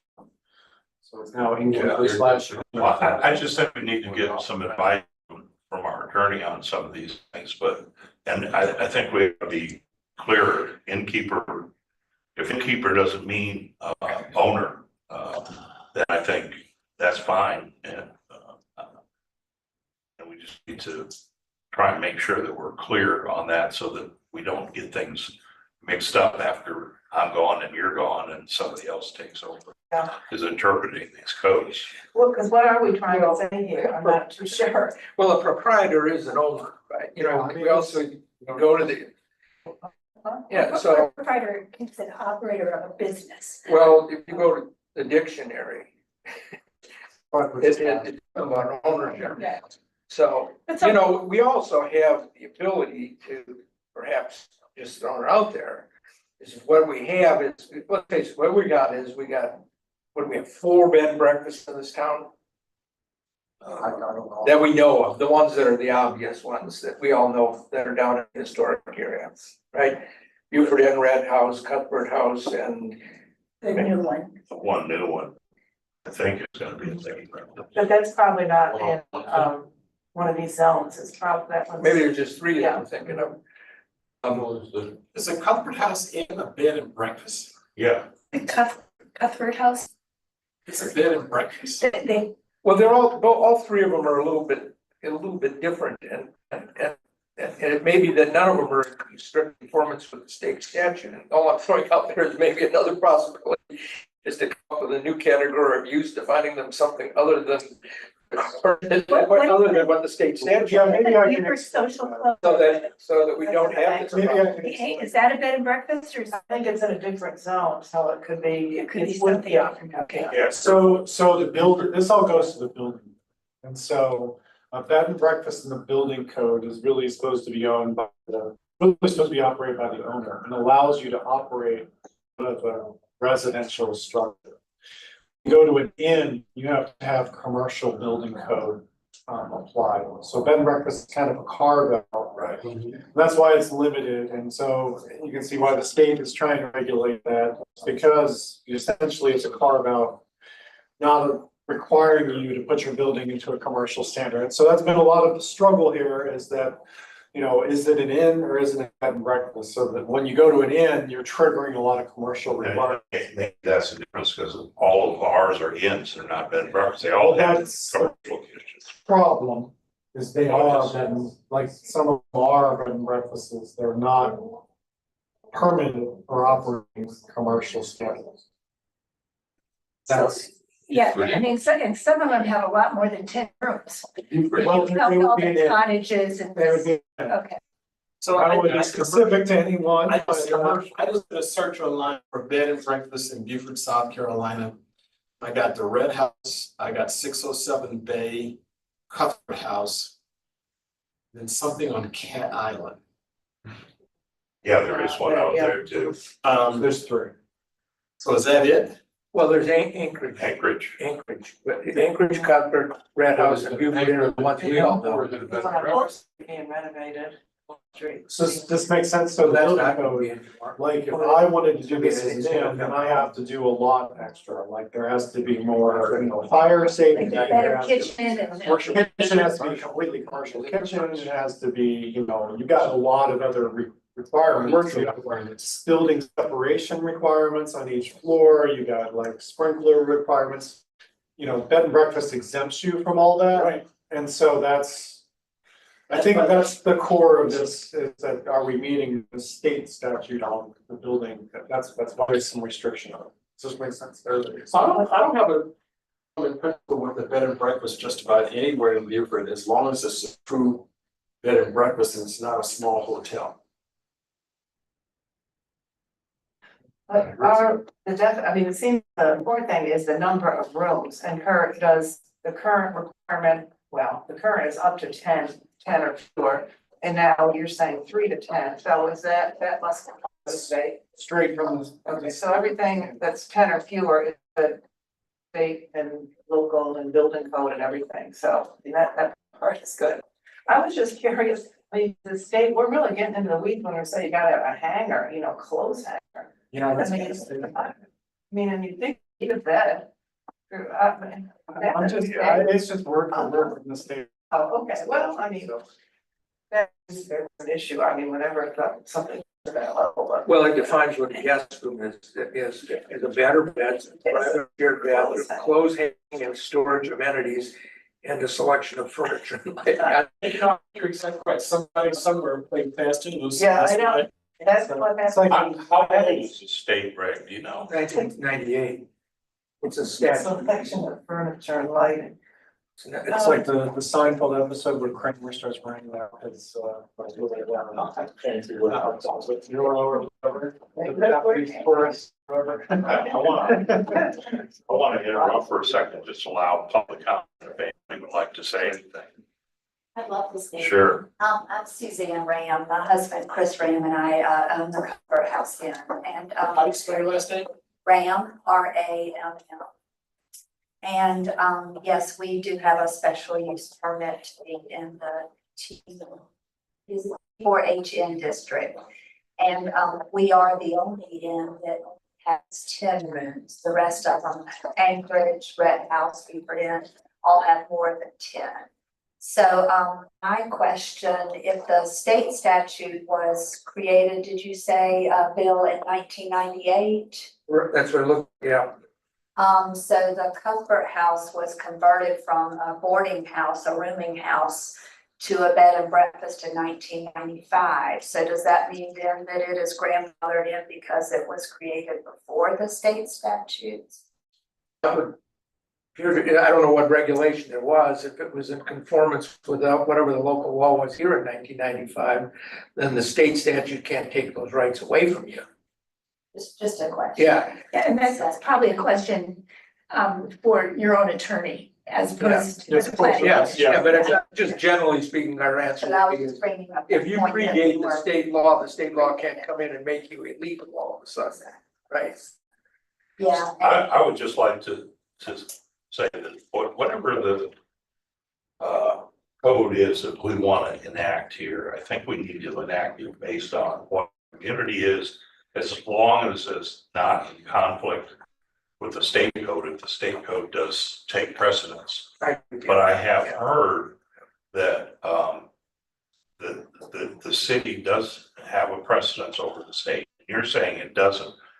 I can't answer that because I'm not an attorney, but I've asked this. Well, it has to be, People at the city that. it has to be more, Bill's, we're what you call it, home rule jurisdiction. So in all home rules, anywhere in the country that have a home rule, you gotta be more restrictive, not less restrictive. And I think that's the confusion you have, Mike, is that we're being less restrictive than the state. So the state sets the standard, we can't be less restrictive. We have to be more restrictive. So if you can't have any meals, you could do that. Or you want to have, only like 3 rooms, you could do that, but you can't say you can have 15 rooms. Right. Yeah. You can't say. Okay. So But I what do you want to say? just want to make sure we get it from our Just city attorney, so we know exactly what we need to do. And that's not a question we can answer for you. That's it?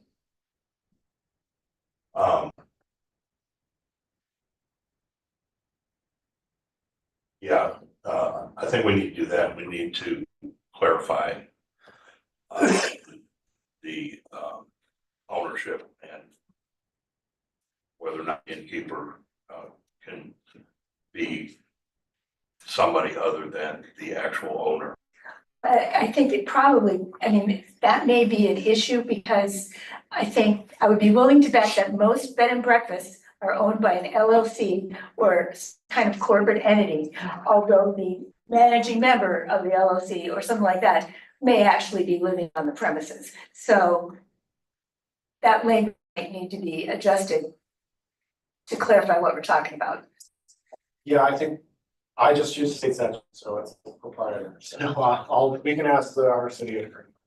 Yeah, I think we're gonna Yeah, have it's to, complicated. You're right. because right now, I don't think any of our B and Bs have, the actual, proprietor, being there on premises, they all have a manager, does that for them. And that's probably because what Kimberly just said, the growth of these, the whole concept, they're owned by a corporation, Premises. Who's the owner of this thing? I think back in the day, for what it matters, this idea, I think it was termed a resident manager. The idea being that the person who stays there and is the proprietor who handles the data, that they live there. Same as the short-term rental, that there's somebody living there, that everybody knows who they are. If there's an issue, they know where to go, that the person is there, they get their mail there or whatever, that is there where they live. They don't just come there on weekends or at night, so. So we're almost at the end of this whole thing, so, it sounds like everybody saw the state statute, so we just asked the attorney these questions and then, So so. the thing about the events though, if you've got events in here, I'm assuming that was in the old code. That's in the old. And so I think that may be problematic because it says this section shall apply to all B and Bs established under the code. So that would be regardless of whether it's a special exception or a use. I mean, there's two different tracks apparently for licensing these things depending on the zone that they're in. I don't know where the event stuff comes in because it's not in the state statute. So I think we should leave that here, and if we're gonna continue to have the two different tracks for licensing, the licensing aspect should address stuff like events. I don't think we're proposing licensing. Well, are they licensed under the city code? You said that some are under chapter 2 and some are under, you can either be. That's the use, Right, so there's a use and there's a special, and there's a special. yeah, I mean, you can't really, if the DVOA does like a specific condition, I think that is what it is. It's specific to that property. I'll take it back about the Anchorage, that looks like, cause that's at the corner of Bay and Newcastle. Yeah, that's the same zoning as Mike's property and the Red House and all that. They're definitely running. Yeah, that's not the downtown. But I can't see, but it's right there. They're in each, That's the Red House right there. So it's that same color, so. That is zoning map? Mm-hmm. they're in H4N.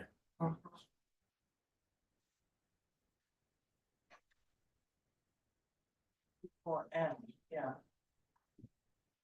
Yeah, H point, T4N. So we already had a provision in our code that said, I mean. meals and touch together. Yeah, there's already a provision. I don't think, I think. I don't know how much a lot of this has been enforced over the years. Many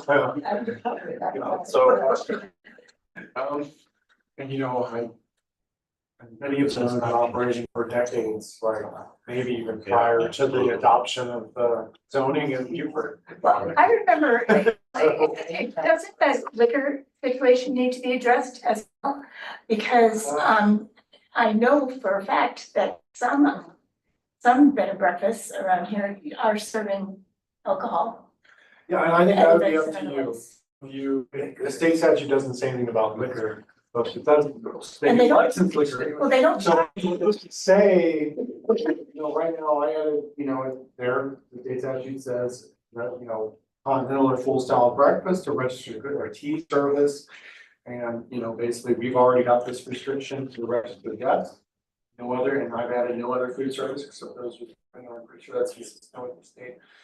But if you want to add no liquor, I mean, you could, then you could be more restricted. Well, but the, I mean, the way that most of them do it is they don't charge for the liquor. They give away the liquor. Which We're is gonna get certainly some of that. attractive to the. You can put it in the picture. Get all the liquor on one, is that how it works? So we just have a liquor required. Yeah. Definitely. You would like to use, bash and. Like.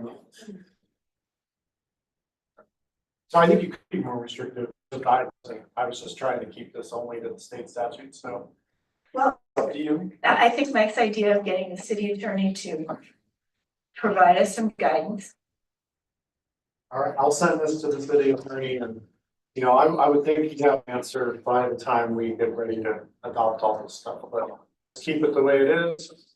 And then move it forward, you don't wanna add anything to contract or. Question about the, whether proprietor means owner, what happens with an LLC. Question about, if you want to do this, that seems to sort of come up. Okay with the way it's. I would say events are allowed now, so I would say. Change that. All right, well, we'll ask the city attorney and then, this, I think I'll just include this with your. If you have a discussion, right, so. If you didn't want to change the uses or anything like that, we'll just have it. Go with the final draft and have the answer. That makes. And I think the I think whole both issue people of are the cool with kitchen is probably be good to hear what the attorney says, because it allows for a non-commercial kitchen for just bed and breakfast, but then I think the state regs opine to what would generate the need to have a commercial kitchen. Yeah, I don't think, I tried to keep to the state definition of a residential. Well, what you could do is, since you, what you described to us just now, Kurt, is if somebody wants to go beyond the basics of the breakfast, they need to do other things, they need to comply with a different set of regulations. They could come in. It's small, so what we maybe would wanna do is say, this is a bed and breakfast, and this is where they go. Anybody who wants to operate outside the parameters must comply with the requirements of X for inns. Yeah, that's the whole point of it. Do we have Well, then if we do that, we need to have some regulations for Different, inns. commercial. Do we have No, a use? do we have? between- Do we have it in? We have a bed and breakfast, then we have an inn, and then we have a Hotel. hotel. And we haven't been talking about the inn category. Some additional commercial business. Yeah, I haven't looked at the inns, seen what Is it? regulations are for Where inns. is that same section, because maybe keep going a little further, Is it in there? That's, must be. Thinking, yeah, it's on, well, it's on page 64 of the current code. it's under chapter 3. Yes. 3.6.2, Wait, it's. 6.2. Wait. It says an in, specific to T4N, which is a lot of areas. In up to 10 rooms are permitted, so we're gonna keep them small. What's the section you're heading? 3.6.2. C for overnight guest accommodation, Yeah. number 3 or Right after short term. Yeah. Which hasn't. Oh, Changed oh, yet. 3. Mhm. Inns. Oh, an inn that's 11 to 24. Yeah, it's up on the screen there. Up on the screen, Bill. In 11 to 24 rooms, I see. So I mean, maybe that's the way to think about it, if you keep it to the state statute, you know, like any of these existing ones could. Well, it says retail frontage overlay area, so what are those? You just talking about? Like, Yeah. Every boundary, There's residential retail overlays along a major collector. downtown. But it wouldn't would it apply to Bay Street? He's gonna throw it up for you. These that are dotted red, it's kind of hard to make out, but those are your. Retail primary. Carteret in Charles. Oh, great. Bladen as well. Great. Charles Craig. Then that brings into account a whole different building code issues. Yeah, if you're gonna be an inn, you're a commercial building standard. And that allows 11 to 24. Right. And then over 24 is a hotel. It's not gonna be as high as a Maybe that's hotel. why, that's why, there's however many they have. Well, are they in a Well, actually, I don't know how retail, many they have. are they in a retail frontage overlay? Yeah, because they're, that is a little hard to see, but everybody see that, the red dots? Yeah, so they are on there. Yeah. Well, and then what about the practice of having your main building be, like, I'm thinking of the Red House and I'm also thinking of the Beaufort Inn. They have the main building and then they have like cabins and, other stuff Yeah, but around. they're Are not those, like, event breakfast. separate? They're Okay. Yeah, so they're meeting commercial standards on all those. Okay, Both of those that you just mentioned. But as you can see, there has been a lot of enforcement. but if somebody wanted to do one, and let's say they had a big townhouse and then they wanted to expand to the house next door that would have four bedrooms. Would that have to be a separate establishment in the expansion or? Seems like it would have to be. Yeah, It would all have to be to a commercial code, that's the difference. Whereas the bed and breakfast is in the residential Street and North Street where that house is, or stuff out there in the house. But you don't need a fire. So, you don't need things like that. Well, it's worth getting it because we already have these units and there could be more. I was thinking on Carteret Street, they're building a USC used to own, it's that big, like the corner of Duke and Carteret, that they. It used to be, it used to be, yeah. That should be. Yeah, in the future, that would be According to nice. Sutton's house. Okay. Mhm. So. and are these types of? Are there any parts of the city where bed and breakfasts are prohibited at this time? Well, yeah, let's pull it up. I think it's. I can't remember. Three, Yeah. 1.2. Oh, there we go. Not in G3S. There we go. Special exception. It's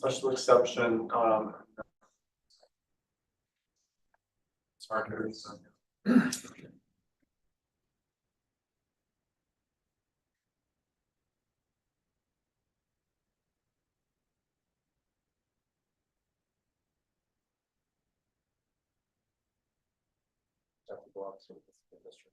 What is the, So it's a special exception T3N and T4HN, it's prohibited in T3 and T1. And then it's allowed as a permitted use in T4N, T5DC and T5 use. And not allowed in RMX, LI, IC, and all. what is that building? I thought it was a bed and breakfast, but maybe it's a hotel.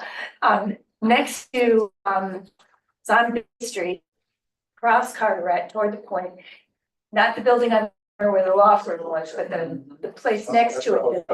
Is that a hotel versus bed and breakfast? I believe it's a hotel. Okay, Well, I think Yeah. it came in as an in, because I think it had to have a special exception. We had to go through the whole thing. The gentleman wanted to turn the I next remember looking at that building during into a bed and the breakfast there. pretty So interesting. it's got, I've never been in It's there. it was the heat of the summer, and if you go down in their basement, it had a wood floor basement, it was freezing down there, it was amazing.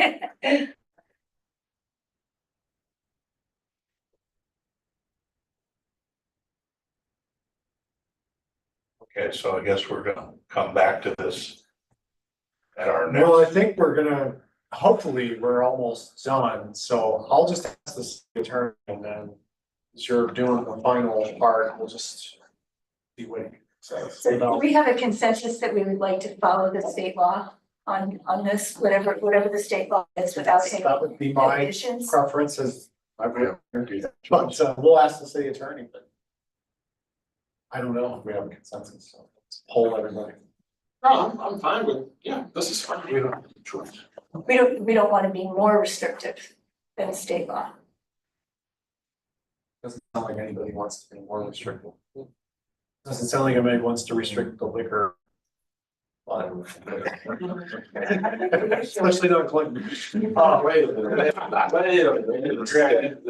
In the neighborhoods where you might be, want to be more restrictive, like the T3N and the T3HN, they're already permitted by the special exception, so they go through this whole detailed review. And if the board wants to say, no special events, not doing special events, so they can put conditions based on the context. So I think, the city has the control mechanism that it needs. But if you can, in T4N, if you can build apartment, whatever, 36 unit apartment, will be in the servant doesn't want it at night, I mean, probably okay. So I think Right.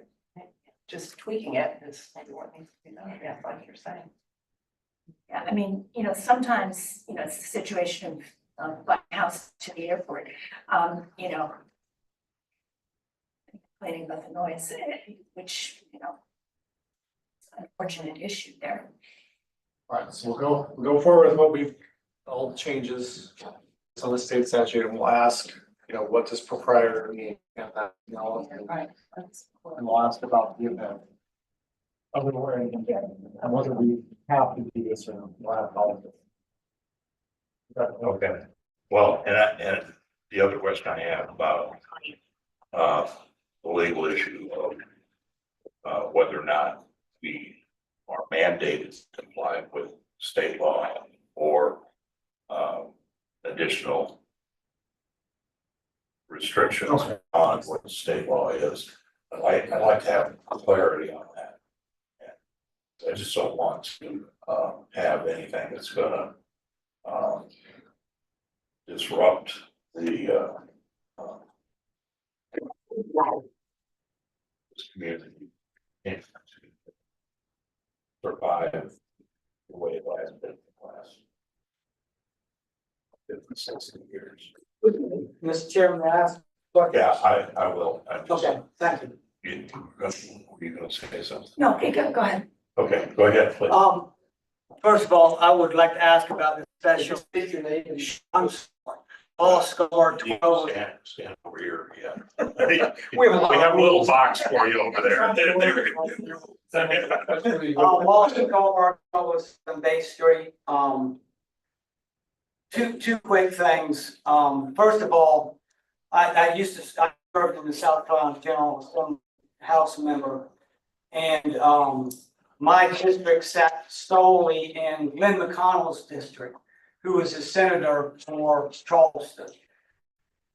Glenn McConnell was asked by the city of Charleston and Arthur Avenel to write the bed and breakfast laws. They were the ones, and I was intimately involved in writing of bed and breakfast laws. In South Carolina, I can tell you, South Carolina law states that you as a city can be more restrictive, but you cannot be less restrictive. I know that for a fact. That's how laws come down. Federal law, state law, county law, city law. And that's how that's the layers that happen, and that's how it happens. Now, I know you can't be less restrictive than the state law allows for. And I think you ought to check it. Don't take my word on it, but I can promise you that's what it is. Second of all, I would like to ask about the special exemption clause. Right now, you allow for bed and breakfasts to be in a T4HN zone, the historic zone, And you can do that by special exemption. I would like to ask you to please look at possibly that, so that every time there's a change in ownership, that special exemption has to be reviewed again and then upped again for the new owner, because things change.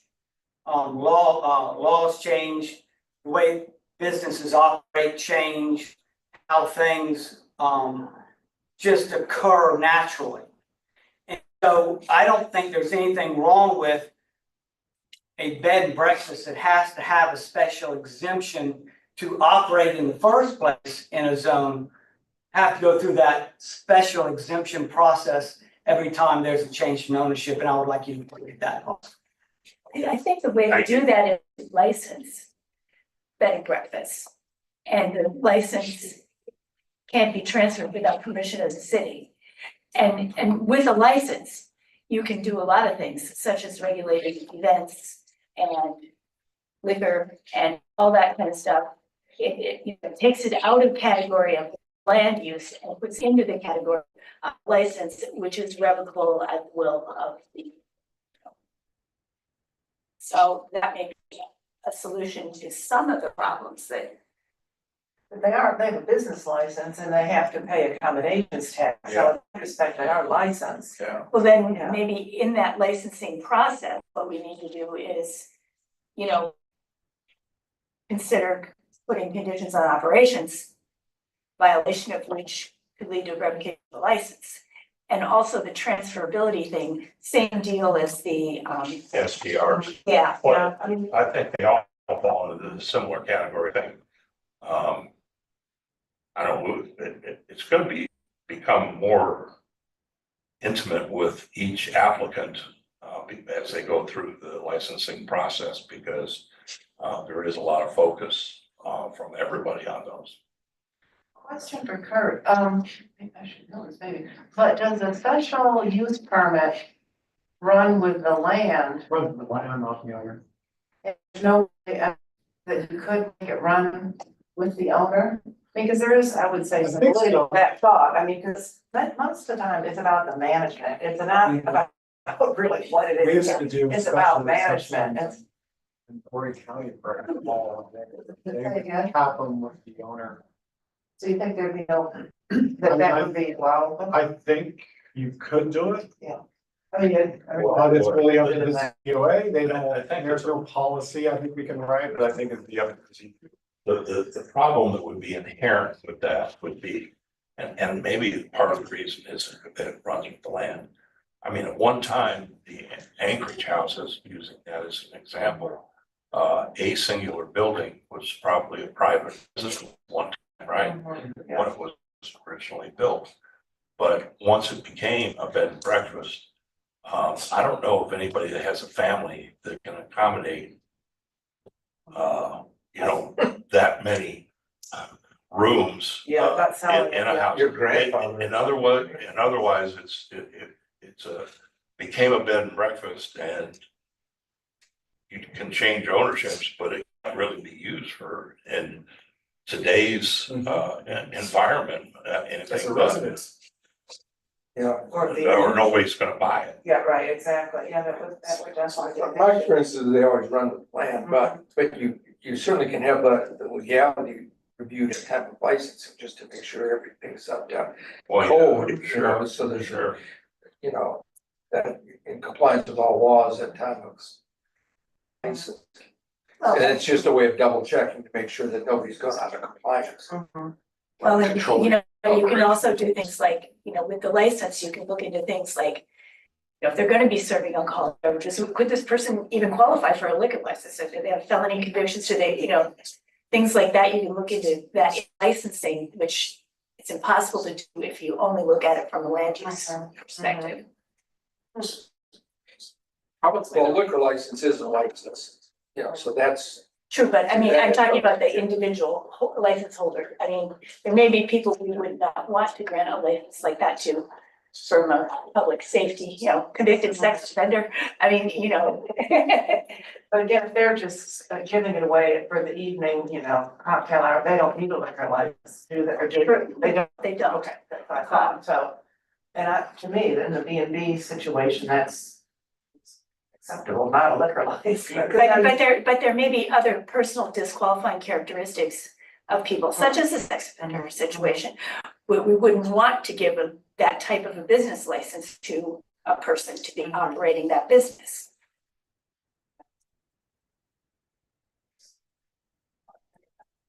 Okay. So, Where are we? I guess we'll continue the conversation after we get information, from our attorney. Yep. Okay. What's next? The final thing on your agenda is lot diversity. And the hope was, since you talked about all the sections, it was to. So I set the stage, is that the next work session, you see all of these changes, and then maybe in April, you can vote at your regular meeting if we can get to that. Of course, it's gonna take, into all those. So, I'm getting that opinion from the attorney, I'm sure that that's not gonna be hard. That was the goal. That's sounds doable to everyone. If there's anything else existing, but, okay. Well, lot diversity, we had some of this last time, and there were a lot of questions, like minimums were kind of talked about and picking it up. But I hope I sort of did that, when I saw an error in 4H, like that might not even be needed. But essentially, this was an idea that Port Royal has it's actually it's becoming more common in the planning world. And the idea is to kind of break up monotonous development throughout the country. And not to have just one, not just have single family homes or apartments, but in our case, I think we've decided from your previous discussions to restrict this just to a few districts. T4N, RMX, IC where applicable, because you can do apartments in IC, and T5 UC districts. And then basically you'd have to have a mix of housing, so this is kind of that missing middle type of idea, or if you were just gonna do commercial, so you gotta have some residential in it, or if you're gonna do all apartments, you gotta have maybe something besides apartments. Does this make sense to everybody? So the question is really all the numbers I think that you guys have, are the numbers work. So I kind of added penalty on D. If I can just, Go ahead. this is the last meeting, but just a couple of points. Yeah, we didn't necessarily agree on this, all this just. For RMX, IC, and T5 UC, single family isn't allowed.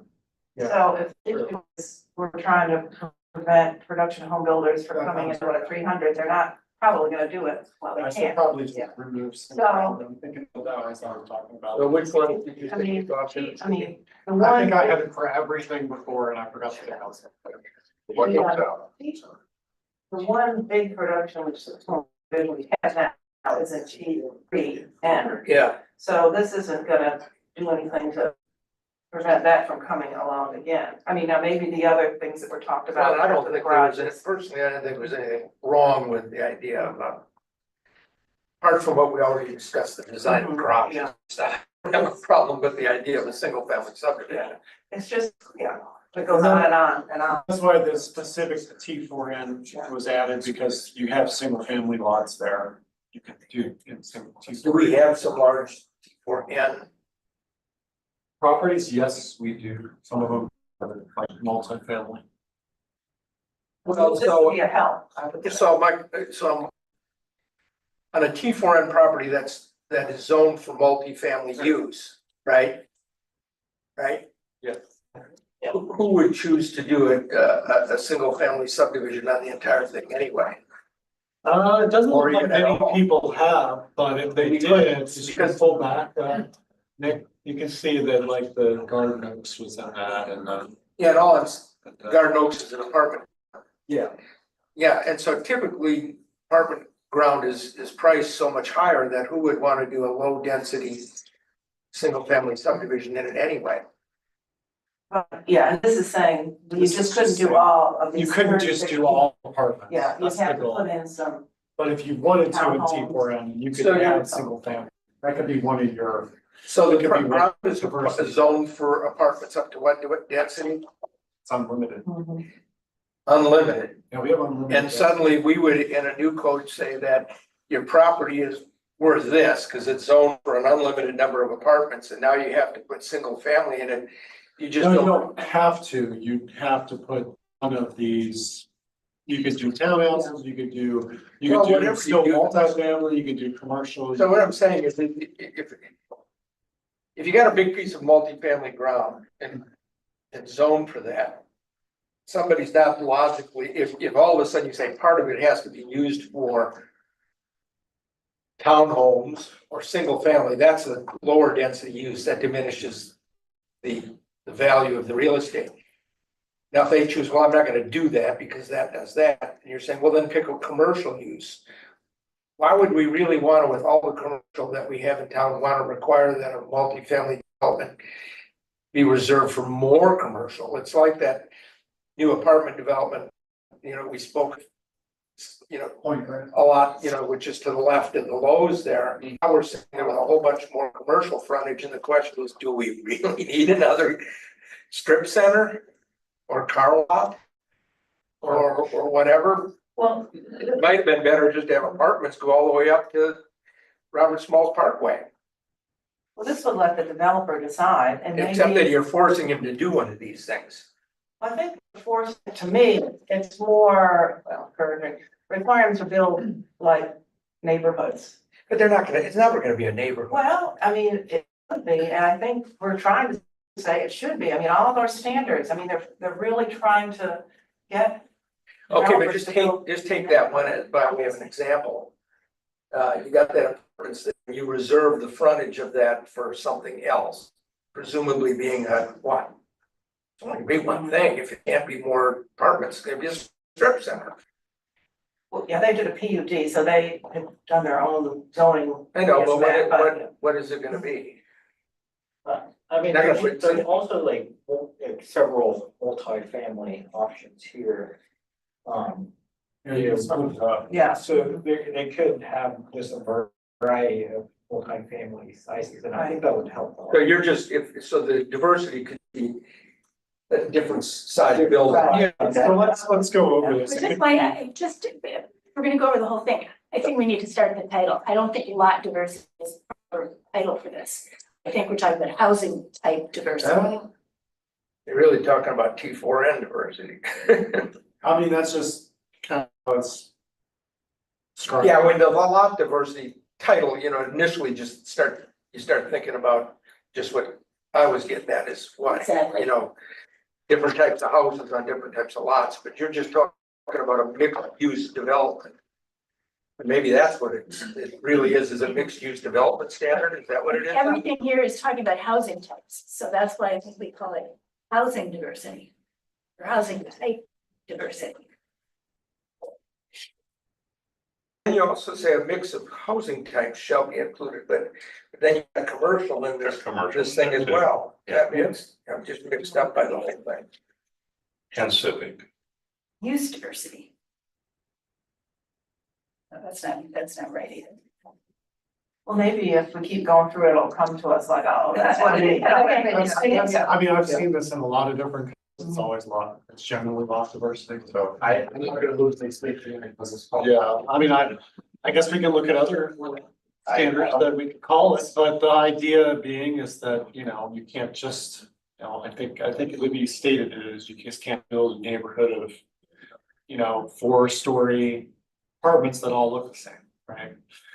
So And are we then- taking out, But maybe you could do, 2 different, and it's based on the density you have. So if you do 100 to 200 units, then you can do 3 diversity types, and 2 of them can be still multi-family. You start But you have this to at use 21 townhouses. units, though. You start this at a mere 21 units, that's not much of a. I guess one reason that I question, I think it starts so small. I mean, that's something to talk about, and maybe you raise it up to 51 or something, but, Before we get to that number, are we scratching out everything except T for N in A? What was one that we know there? yeah, single family. On the first one, this needs to go on, sorry, that's why I have the specific for it, Okay. because it's allowed in T4, so that's a use.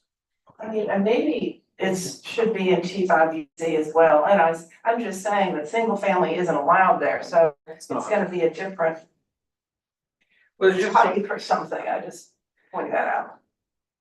even just, let me just go to the, because I'm having a, even on the little Roman numeral 3, minimum of 4, then you say housing diversity types, and yet in your list, you've got a whole variety of commercial uses.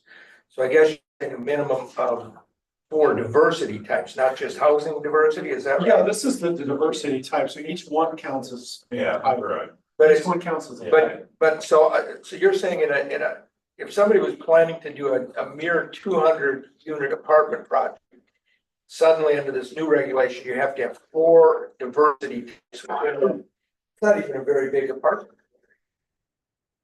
I mean, It's, as I said previously, most apartment developers want to do a minimum of 300 units, because that's what they say. I've always heard them tell me is that that's when they can justify a pool and a clubhouse and, amenities of that type.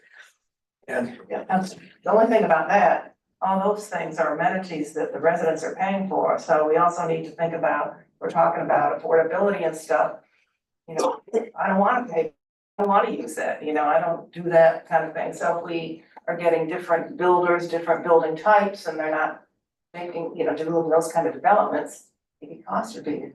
well, even in the affordable ones in this town here, they've got in those large ones, they've got a minimum number of amenities. I mean, you don't want to confine those people to having no amenities, or just because the rents are low. But also, if we are really gonna build neighborhoods, I mean, some of these amenities can be found out, on street light. I mean, you're not confined to your apartment and out looking out onto your, big suburban parking lot. That would, you can go out into neighborhood and walk into another neighborhood and bite it down. I get the idea, I like the idea of words, but I think in Beaufort, we're pretty much talking about infill at this point in time. We're not talking about large greenfield developments of hundreds of acres where you can actually build a real neighborhood like a New Point and things of that kind. I mean, we're talking about, because this is designed for, we're starting real low at 21 dwelling units, and then we're maxing the thing out. Once you get to over 201 dwelling units, they're required to have 4 different diversity types in what is not a very big development. And I think that's what we're to me, it's fitting a square peg in a round hole. I like the idea of these planned communities, but I don't think that this is designed for a planned community, because I think the whole thing assumes it's going to apply to a pretty small development. yeah, I think it's. Yeah. That is. Yeah. Yeah, I mean, I think it's like, it's not, no, that's not. the way it is. But that's the goal, it's not to perpetuate these very dense one type developments. I mean, I may be I've wrong. seen this tried before on small scale developments. I've seen it fail. But you could increase it, it's all up to you, like, you don't have to go with this at all, so you could go up to 100 dwelling units, you go up to 50. Just, make these 2, like maybe it's like 100 to 300 and then 300 over, and then it could be that, so. I like the idea of calling it diversity in development. It's a lot diversity. And I may be wrong, but I think what I had heard, or maybe it was more from Port Royal, the pushback in the last few years from the public has been about these big apartment complexes, hundreds of units. Right. Buildings that all look the same. Yeah. This is not Beaufort, this is not, what's happening here? I mean, that's what I think I have been But hearing. does it require use diversity, or could it be just in deal with some of those concerns in the building I don't standards. think, you know, again, changing In the the, architect's I don't think changing the roof from red to light red is gonna do it. I mean, I think we're talking about a substantive change in the type of. Port let's say, how it Royal is. did a presentation to North Regional, and I think they had a good handle on diversity, and they're trying to convey that as much as possible. I don't know if they're successful in what they're trying to accomplish or not. I think Kurt has said that we're very similar to them. We're similar, their differences is they were doing on every block. So, and they're doing a very small scale nature, so they're starting very small scale and every block has to have each. So I thought that might be, from the previous discussion, it might be too complicated. And it didn't seem like you wanted to go that direction, so I kind of increased it, but we could go back to their direction. And their council did adopt it. I mean, they got so much pushback about these apartment complexes. They said, that isn't us. We're gonna do something different. I don't doubt We that, know where that they we want to passed go. it, it doesn't mean that it's been No, and that it's proven to be right, successful. But track they record. said, we're gonna do something, not just say, oh, we can't do anything. Port Royal has a lot of land area that is not developed yet, and Yeah. that's why they put a hold on their apartment Right. complexes. Well, you know, let me, Yeah. we're discussing all this, I mean, Yeah. people are opposed to apartments everywhere, they just, that is just a fact. And a lot of a lot of it is the design of these things, they're large, they're tall. There's no diversity in the design whatsoever, and in the design, non-diversity that's there, it's just boring.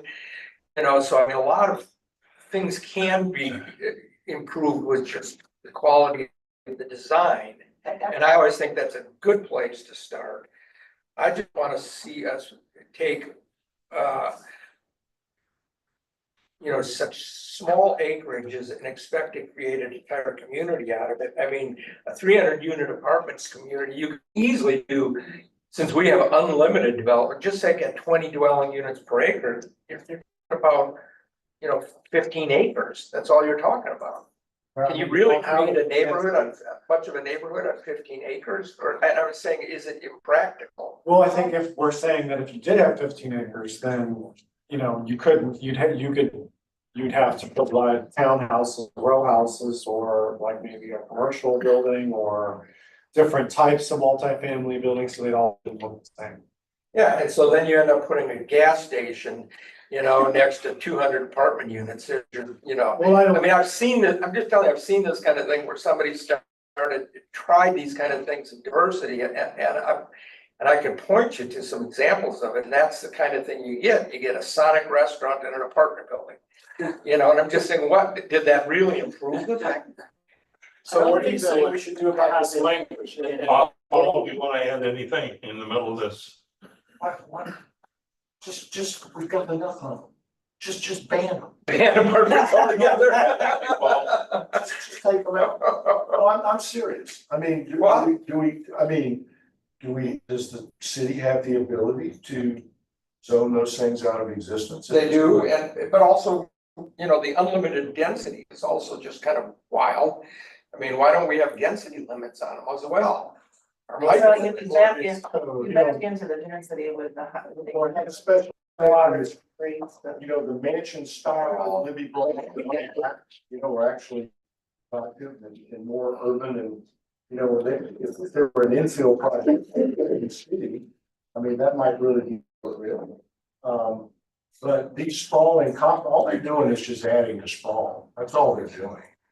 And, Well, they don't- I'm halfway serious. I mean, can these be outlawed? Sure we can. We got enough of them. Sure we can, and we can also, we can impose density limits, limits, you know, a lot of those kind of things. I'm just not so sure that this is the answer to the problem. If the problem is nobody likes big apartment complexes, That's the. I'm not sure that you're gonna improve it by doing it the way that you're doing it, because I think that you end up getting creative people that come up with some of the solutions that I did. Oh, okay, instead of 300 apartment units, I'll do 200 and a car wash and a Sonic. And now it's even worse. They're not. How much land I know out there it's Sonic. that has been, have projects approved that are not even started yet? I mean, I'm just thinking that this may be a lot There's more 5,000. impactful of, Last I heard. you know, when you say Beaufort doesn't have much land left anywhere, I'm just wondering, none of those are ever built. Somebody else is gonna come in and want to develop those projects. Yeah, but those are, you know, they have a vested approval. I think, you know, if I can just say something, since I'm pitching this here, Fort Lauderdale had a moratorium on it, so the very issues you're talking about. These lot diversity standards are found throughout the country because it's a tool that I think communities are using to kind of combat these large scale apartment complexes. And, you know, I think you're gonna need, well, how, if not this, then, you know, what would you use? Because just design itself, they're still entitled to an apartment complex. And it can still be 4 stories tall, so, and you only have so much discretion at a certain point, you know, like, why can't they do the same design, you know, right? So I think that's the question, you wanna add tools to your box. Doesn't necessarily have to be this, but what do you wanna do to address this situation? Because I mean, of anything, like I'm out when people talk to me, this is the #1 topic of 99% of people in Houston. Is when are we going to, you know, stop these large scale apartment complexes that are disconnected from everyone else, that are not providing any infrastructure, and it's not that, it's just, that's the goal. You know, Well, is it let me just just design? to continue that for a second, one of the reasons we build apartment, so many apartments are being built, are because, you know, when we used to talk about, I've been in this business a long time, we would talk about affordable housing that people could buy. It doesn't exist anymore. So now we talk about affordable housing, we talk about rent, you know, and the way to provide people, you know, rental housing is in these large apartment communities. And that's the way that the affordable housing developers provide it. They do it in these kind of communities. Now, I know of some that are just starting to get into these build to rent communities where they're doing these single family subdivisions where they'll all be rental homes. And that's something that some of these affordable builders are just starting to get into. Some of them have done these townhomes, you know, but not every builder, you know, whatever you tell them to build. There are guys that build the great big things. There are guys that build the townhomes, and there are people that build single family homes. That's just sort of the way they do it. But when you tell somebody with an apartment ground that now you gotta put, this happened, not, some of these concepts are not brand new. And I could tell you a quarter, which was a really nice development, new quarter in Louisville, because the state actually came through and expanded this road called Hurst Point Parkway. And it went for miles and miles and miles, and it just happened because it was a very busy quarter. There was so much commercial already built along Hurst Point Parkway, it became an apartment corridor. And because of these standards to have a diversity of uses in there, what happened is what I exactly saying. Now you drive down there and you see a nice variety of different kinds of apartment communities, and then you see a car wash, just like with housing all around it. And then you'll see a fast food restaurant, and then you'll see a quick lube. And it's like, this is the strangest thing, you know, but they were required to put this diversity of use in the middle of what was otherwise just by nature was going to develop out as a high density residential corridor. I'm saying, I don't know that that's the solution, is to just all of a sudden stick some more commercial in there. My view is as much as, you know, people don't like apartments, and they may think we have too many apartments in this community, I think we're sort of maxed out in terms of commercial uses. And what happens when you keep providing more and more commercial ground is that these old centers, like the one where Belk is and all that sort of thing, everybody just picked up and went to the new Beaufort Town Center, and they left a bunch of those properties vacant. Thank God that Academy Sports came in and took the spot of who was there before. Big Lots, you know. And if we have more commercial strip centers along Robert Small's property, more people are gonna move out of that old center. And eventually it's gonna be vacant. Well, I mean, I think, again, this is just an allowance. I mean, you could take out drive-throughs and those other kind of uses from it. It's just that you don't have to pick it. You don't have to pick commercial, you could take a few of those uses out, and you could change the percentages, so. I think we need to just find a way to deal with the issue. You're trying to do it here with this diversity. Bill's bringing up valid points, I think. Libby had a lot of valid points too. I don't know, I'm not sure what the best way to do it is. Port Royal found their way to do it initially. I don't know if what they're doing is gonna work or not, based on what you just said, but I think we need to figure out a way to deal with the issue. I mean, I'd have less problem with it if you said any large apartment community has to have, and then define the diversity of residential within the large apartment community. And then you base it on different, size of structures. It's all gonna be rental. Maybe you try to craft a regulation. Multifamily standards that. It would be a multifamily standard that requires you to break it up into, large buildings, medium-sized buildings, and townhome buildings based on size or something. And it may be that we never have any more apartments, nobody wants to build it that way, but you force them to build it that way. But I just don't like mixing the uses on these small projects. That's my primary thing. Well, I mean, that could be remedied through some adjustment to the lot standards, and I can't remember what board did, I don't have it right here, but if the concern is the commercial, imagine. I mean, I don't think that should drive through some. That's not what we're talking about. Civic buildings and minor buildings, and we could just have.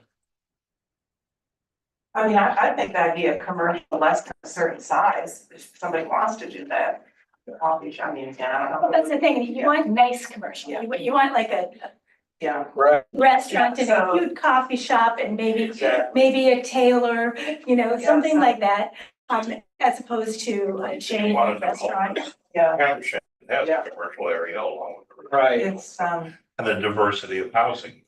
And that's gonna end up becoming, frankly, it's gonna be a much more significant size development.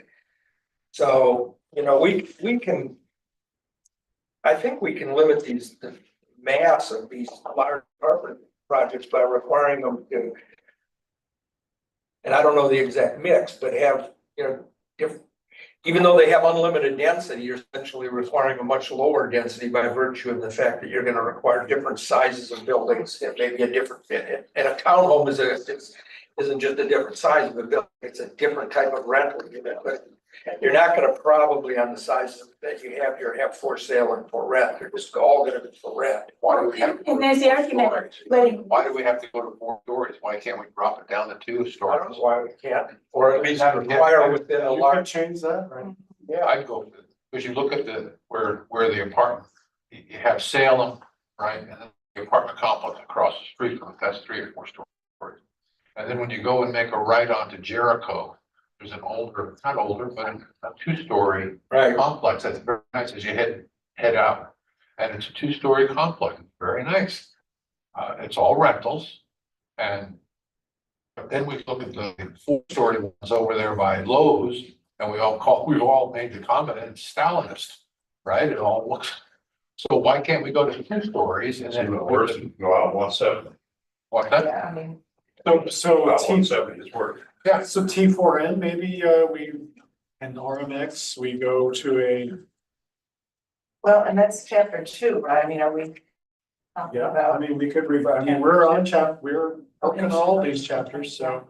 So if we went with 2 stories with a diversity of 2-story apartment buildings with some townhouses and some condos, now we're gonna mix it up. Well, condos, yeah, they probably wouldn't do condos because they're usually for sale, but you could do. Right, the town, okay. 2-story, 3-story, townhome style, which is a unit that's up and down. That's the style. Yeah.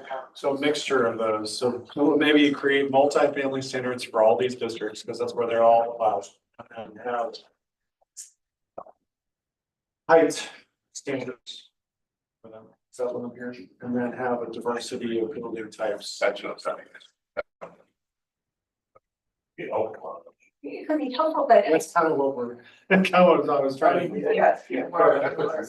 Ben, you can, if we said here's 30 acres and we have to have, a diversity of 3 different or rental housing, rental housing types in there without going to single family, you could probably design something very nicely, and they'd all, it would look a lot different than what we're seeing, right? Yeah. And that's what we're trying to do, is kind of force them into the situation where you can't just come to Beaufort and do what you did in every other community in the country, right?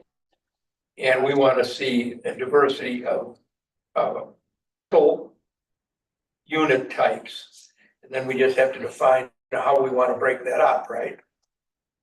In terms of, it might be heights and it might be rental units. Well, that was kind of my idea, because, it says multifamily containing no more than 4 to 7, so there's no way someone's gonna do a 7-unit building that's 4-story tall. So, multifamily containing more than, up to 16 units, so that could be 3 or 4 stories, but also somewhat restricted. So that was kind of the idea behind this, but that's. And the other thing is we can't rely on design because if you go to design, the more you design it, the more expensive it gets. These guys like went over by Lowe's, it's real simple and it's real cheap. But if we go right, Benji, if you start getting into this issue, making it huge, it's gonna drive the Well, and rent. I think like what we're trying to do here too is that, when we're creating all these different housing diversity, like naturally you'll have like, social diversity kind of that would happen mix. I think that's something that, we could try to do as well, as kind of, you'd have a single family, and then apartments next to it where you might have some potential, relationship, families living in the same block or. And, it's nice you mentioned that, because at this presentation that Noah Crooks from Fort Royal gave, Councilmember Mitchell was there. And he mentioned after, Noah was done, you're just, like the concept, he said, because of this diversity, it's not just housing diversity, but he said it's about social diversity and people, different types of people living in the same neighborhood, getting to know each other. And I'm just paraphrasing what he said, but I was like, wow, I was really proud to hear him say that. I was like, this is really. Well, that's probably why. Or elected official, thinking like a planner, I'm like, is he reading this? But I know, I was like, wow, that really, and that's what I think. Which is the reason all of us live in Beaufort and some, Dr. Island or one of the other gated communities, which are all pretty much one housing type, which are all expensive and one income type and all that sort of thing. So I get that, but we already have a lot of that where we are here. Yeah, I get to Bill's point. I do see your point, because if we do this, then you are going to increase the cost of rental. Anyway, we start this, we're gonna increase the cost of it. It's also something that creates. We're maybe also getting the lowest common denominator. I don't know why we're increasing the cost. I thought with diversity, you could be decreasing the cost. And again, if you're not building your apartment complex with the pool and whatever it is, I just want to build a structure that has 6 rental units. That's all I want to do, and rent it to local folks. But like, that's kind of a false argument, that infill is the answer, accessory buildings. But, if we encourage infill in existing neighborhoods of, a 2-3 unit row home, a small, 4 square type of apartment building, that's really where you're gonna get the social diversity, because all of a sudden, some who, a young, different age bracket, all that kind of stuff, will be able to afford that. They still want to live in a nice area. But imposing these restrictions on the large developers, I think that's where the costs become a problem. Doesn't make sense financially. If there was a way to incentivize the infill aspect, that Well, I would can tell you where I live right now. There's a huge diversity of social, economic, people coming into that. Because we're attached into the northwest quadrant, so we have the people from there, we've got people that are renting and people that are visiting and people that are living there. And that diversity is really nice on a social level. But how do you create that in a new development like apartments? And I think that's what this is trying to do, is trying to create something similar to that. It doesn't exist in just a greenfield site. Well, I mean, the thing is, when you're looking at social diversity, you have to look at a town and everything it's got. Who's gonna wanna live in a rental apartment? Gonna be somebody younger, somebody temporary, somebody who doesn't have any kids yet. That's workforce housing, and you know, you get some natural diversity out of that because there's diversity among, you know, workers. But I don't think you're gonna get, you know, too many retirees that are gonna wanna move into an apartment like that. Or even into a development like that. You know, if people are in a single family home, hey, we're in Beaufort and there's so many beautiful options and they're not right next to a bunch of apartments, you know? So I don't know that that goal is achievable with this regulation. To me, you know, maybe let the market dictate what happens, especially in this time where building anything is extremely expensive for anybody. Well, I think we need to try, because it just feels like there's a dissatisfaction which is with what has happened in the last 5 or 10 years. So, Yeah, we can't keep getting wings and getting another PRV. That was a struggle every time we got it. So I think this would help, but if, you know, we want to make it work, maybe we need you know, to. I mean, it's a big change. So I don't, that's we can No, figure it out in half an hour. I mean, it's pretty huge. So it seems like there's, it seems like you wanna do something, it seems like there's 2 against, but there's maybe We're not against, just. 2 for. We need to, how we need to do something, we wanna, almost at the end of this, what, I just need direction, so, it sounds like we wanna do something. It's just, what do we wanna do? Yeah, so if it's the big, let's just start with the biggest problem, is the big apartment complexes, which everybody's defined. And then, you started at 20, or do you start at 100, or do you start the diversity requirement, whatever it is, at 200? Or 300, or whatever it is. You know, you're probably not gonna, if you started at 200, you're probably not gonna ever get, you know, a big apartment development again. As I said, they generally want to get the 300. You know, if you start at 300, they'll come in and do, I'll do a 290, you know, because I don't have those diversity requirements. So drop to 200, you probably won't get one of those again, and then you break up your diversity, forget the commercial part, and they're breaking up into, you know, different type of rental housing within that, and it might be townhomes and regular apartments, and get rid of the 4-story out of the whole thing. You're obviously gonna deprive those people on those big lots of a lot of value, because they're not gonna be able to, you know, it was once worth this and now it's worth this, but I don't know that that's our problem. I mean, I don't see it as. it's essentially, it's kind of a downzoning that takes place, but we're doing it through design. I mean, we had the Grove, and they seem willing to do different types of multifamily and few townhouse things. So that would give them 3 right there, they were willing to do it. Which one is that one? Yeah, I forget these names. I haven't really moved forward, it was on Broad River, but then, you know, and you got the Margaret Apartments has like townhouses and 4 stories, and you know, even the Point has 3-story and 4-story, so I mean, you. How many units I are don't in that see Lowe's? The one by Lowe's? I think 280. Which one is that one? Yes. 288 development now, you can go to it. I drove through it the other day and it's. Yeah, I mean, It is what it is. I've seen a lot of them before, it wouldn't have been. To use your GPS to get your So we all wanna do something. I'm It's just- surprised it's only 200. What's been pitched seems a little too, now, there's the Port Royal model, which is, more small scale, and every block has to have a mixture of uses. I mean, it definitely is gonna create a neighborhood. It's just, it's definitely not gonna, an large apartment complex, so. I just need direction because we wanna be, at the end of this, what do you want us to bring back to you at the next? Oh, we'd have smaller buildings.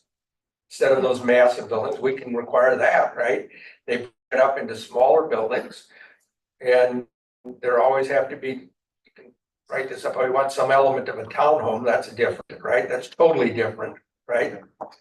And maybe limit the height, why don't you? And sort of back to, I don't know, in terms of describing the use or whatever the property, one of the things Noah had presented, they've had some, I guess, charrettes about redevelopment of the Piggly Wiggly Shopping Center. It's got a better name than that. Connected use. Yeah, and so I guess they had somebody come in and was thinking about doing all townhomes. Like, I don't know, there were like 250 or whatever townhomes, just like blocks and blocks and blocks of townhomes. And so then they applied their new housing diversity standards to it. And they did a couple of different scenarios, and they got within the same number of units. Some one variation was a little fewer, one was a little larger, but they also had little green spaces around, not just block, you know what I mean? It's like a neighborhood. Well, but that's an existing commercial center. They're not talking about getting rid of the center probably, because they've actually Oh, invested no, in it it was recently. gonna They're be a taking all that. demo, yeah. for all I that- think, I don't know. There's that huge excess of parking in that Yeah. center, which is perfect for a townhome or other kind of apartment development, small. Yeah, Because it's not a huge amount of acreage, it's probably only about maybe, I don't even 10 acres available there, 5 or 6 acres of. I mean, I really feel we need to take more time, because the commission has already spent so much time. But a lot of it is, I mean, it's been a process, the process needed to be improved, but we need to think about substance, and why are we here? It's to create and maintain great neighborhoods. It's not to, make sure, boxes checked and number of plans, and I mean, we're talking about people and the built environment and the city, and so we need to spend. I think we're all, Yeah, I think it's a good conversation. I mean, my main thing was just not to end up with something worse No. than by just, Yeah. saying that every piece of ground can be all things. I just Yeah. don't know No, I that think we to just be need the to- case. Oh, Well, we got another work session coming up in like April 2nd or something, I think. this is not the first. So, I mean, we can look at, now that there's AI, I can look at other options besides just lot diversity. I mean, we can maybe mix and match or try to figure out something and pitch it to you, but you've seen the Port Royal, seems like that might be a little too. This is the version I did, it doesn't sound like that's working super great. So let's try to figure out something. I think you should really consider the number of units more carefully. I think these small buildings, maybe we don't want to impose a whole lot of diversity requirements. And maybe we start regulating at 101. Maybe we start regulating at 149. Yeah. But what about if it triggers a TIA? I mean, if you trigger a TIA, you're talking money now. This person's putting in a bunch of money. Well, when do we trigger, I can't remember what the, it's still pretty small, but. It's probably 100. I think it's maybe 100. But it's a decent sized apartment complex. I mean, it would be something we're already saying if you, do this, you gotta. It's around 100. That's a decent sized apartment complex. Yeah. I'd mostly try to get the buildings smaller and get more diversity of design in there. And I think you can accomplish a lot with that. And When we met with Habersham, do they have development standards like this for their new expansion that they're doing out there? Cherokee, that is, well, they probably do, but Cherokee Farms is under the standard county zoning. So it's under a transect type of, some of it's under a transect type of zoning, I think it's a T4 in the county. But I'm sure they still have their own design guideline, that in addition, that's just a Well, minimum. yeah. It's just gonna look like more Haversham across the road. I mean, Well, I don't know for sure, but it does have, I think, a row of single family and then there's a multifamily, on the next block. I think it's sort of a mixing. I think that's a good point. Like, I think what Habersham did is kind of like a diversity in lot standards. So if you have multiple, if you subdivide your development into several lots and have like several standards for, type of lot, I think, and then that would create, all these different, That's architecture. kind of what I'm asking is, Yeah. if they have something that we could borrow, look at, Kirk could look at that Well, it's too. master plan, so they have control over it, they have. Well, yeah, and I understand that. And it's a You know, giant development. it comes down to your developer. You're gonna have a developer that's gonna develop something like a Haversham or like what you have across the Lowe's. It's developer driven. But how do we get on the opposite side of that and drive the developer towards an end product that we're trying to get? And so all I'm saying is maybe something that Haversham has about how they do that could help us generate something that would drive a developer towards what we want to try and accomplish. Probably a recorded document. Yeah, I'll try to see. Yeah, but again, it's just a different animal. It's a large land development on, I don't know how many acres, 1,000 acres. It's on a lot of acres, 500 acres. You can do a lot of different stuff. You're dealing with that kind of, and the number of housing units, and in the end, actually, Yeah. it's a very expensive development too. There's nothing Yeah, affordable. but Haversham. it's really developer driven, what the developer wants to try and accomplish more. No, but when you have that kind of acreage, you I couldn't understand. possibly do, 10,000 apartments. So you do a diversity of how, because that's the only thing that works. They're building a city over there. Okay. Yeah. Well, you can go to two other developments we have very similar to Haversham. And Good point. That's a little. New Point and the other one that's across the street from New Point. Much smaller acreage, but they develop around the land. And that's the difference that Beaufort has, is our land is very low country, and so you have to either develop in spite of whatever the land is that you're given, or you develop with the land. And I think those are two different directions. Yeah, if you have like a small development, like if you only have like a 15 acre, I think it would make a huge difference if you develop 5 acres differently from the rest. The rest of that acreage. And I think that would kind of. Yeah, sure, absolutely. So I think you could. I think you're talking about from a concept standpoint. I don't know if you could work it into this, but if you could, I think it would be wow. so do we want to look at acreage versus units? I think we might want to look at land use. Well, I had the acreage first, but everybody thought that was a bad idea because there's unlimited density. Well, that's because we always tell you, we have to develop your ideas. Well, we're We can try mostly to- dealing with small acreages now. Look at other options. In the community. I mean, it seems like multifamily is the issue here. We need to think about our annexation too, I mean. Oh, I've said that before. I think that if we're concerned is focus on what our concern is. If it's a large apartment communities, then find a way to not end up with any more large apartment communities. And get rid of some of these standards that allow them to do that. What height in the sizes of buildings, just those are two of the obvious things to start from. And then if you want to have a diversity of the housing types, add townhomes into it, but start with just reducing the sizes of these buildings so you don't have any more 20plexes. Maybe the largest apartment building will be a 8plex. It sounds like apartment buildings is where we're focused on, and, we don't have a lot of green fields, I mean, I will admit that, so, maybe we're not building the Haversham everywhere, so we don't need standards where you have to do that in the neighborhood. So I will try to come back, we've had limited time, but I'll try to come back with, maybe a few set of standards I can find that are needed for your next work session. I can give you a parallel example. I used to design, for instance, also. I mean, one could say, one could. And, the interesting thing about prisons is that you're limited to building a prison no more to house no more than 2,000 inmates, okay?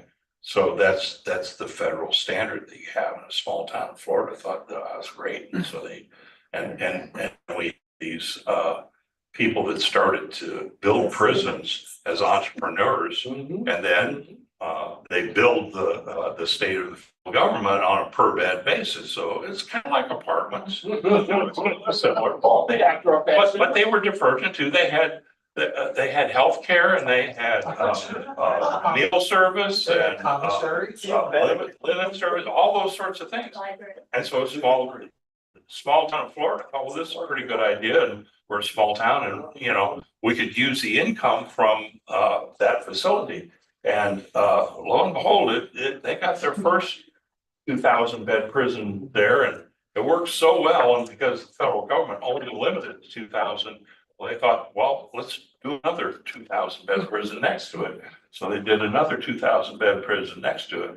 And I thought, well, we don't want to be sexist, we need to have a women's facility too. So they did a women's facility and did another 2,000 beds. They've got like 6,000 beds in one small area in Florida. Real close to that retirement community that has its own zoning. Well, I think it's important to say Villages. we have to have apartments and we have to have some workforce housing. We just need to figure out how does it fit into our goals of our neighborhood, of our unique environment here in the form-based code. I think that's, and how do we make it more fit into the neighborhood? I think we can make the apartment community look a lot better by focusing on the scale of a lot of that stuff. And making it impossible to do the large scale. That's what we're working on, but this seems to be the last thing, and then hopefully the rest of it, we can just start formatting. And well, this will be the thing that we can continue to argue about. Just one more last thing about, I think though, in addition to the scale, I think the issue is also about options. People want and need options, and right now you're either a single family, a big apartment complex, and maybe a townhome if you're lucky. And that's why we need to do more in terms of saying the 2-family, the 3-family, small multifamily, 6 to 12. I think we need to go beyond that. So there are options. Those will probably be on the individual lots on an infill basis that we've already tried to encourage. Is that right? Does nobody go condominium anymore? Oh, no, there's no condominium. Well, how come we hardly have any at all in Beaufort? You know, it's a good question.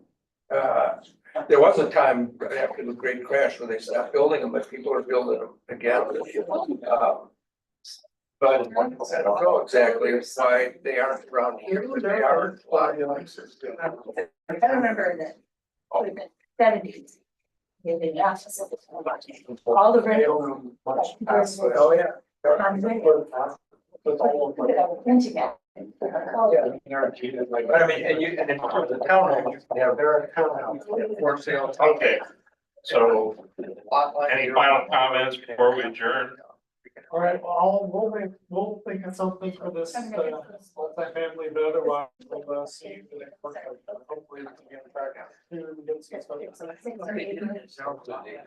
All right, so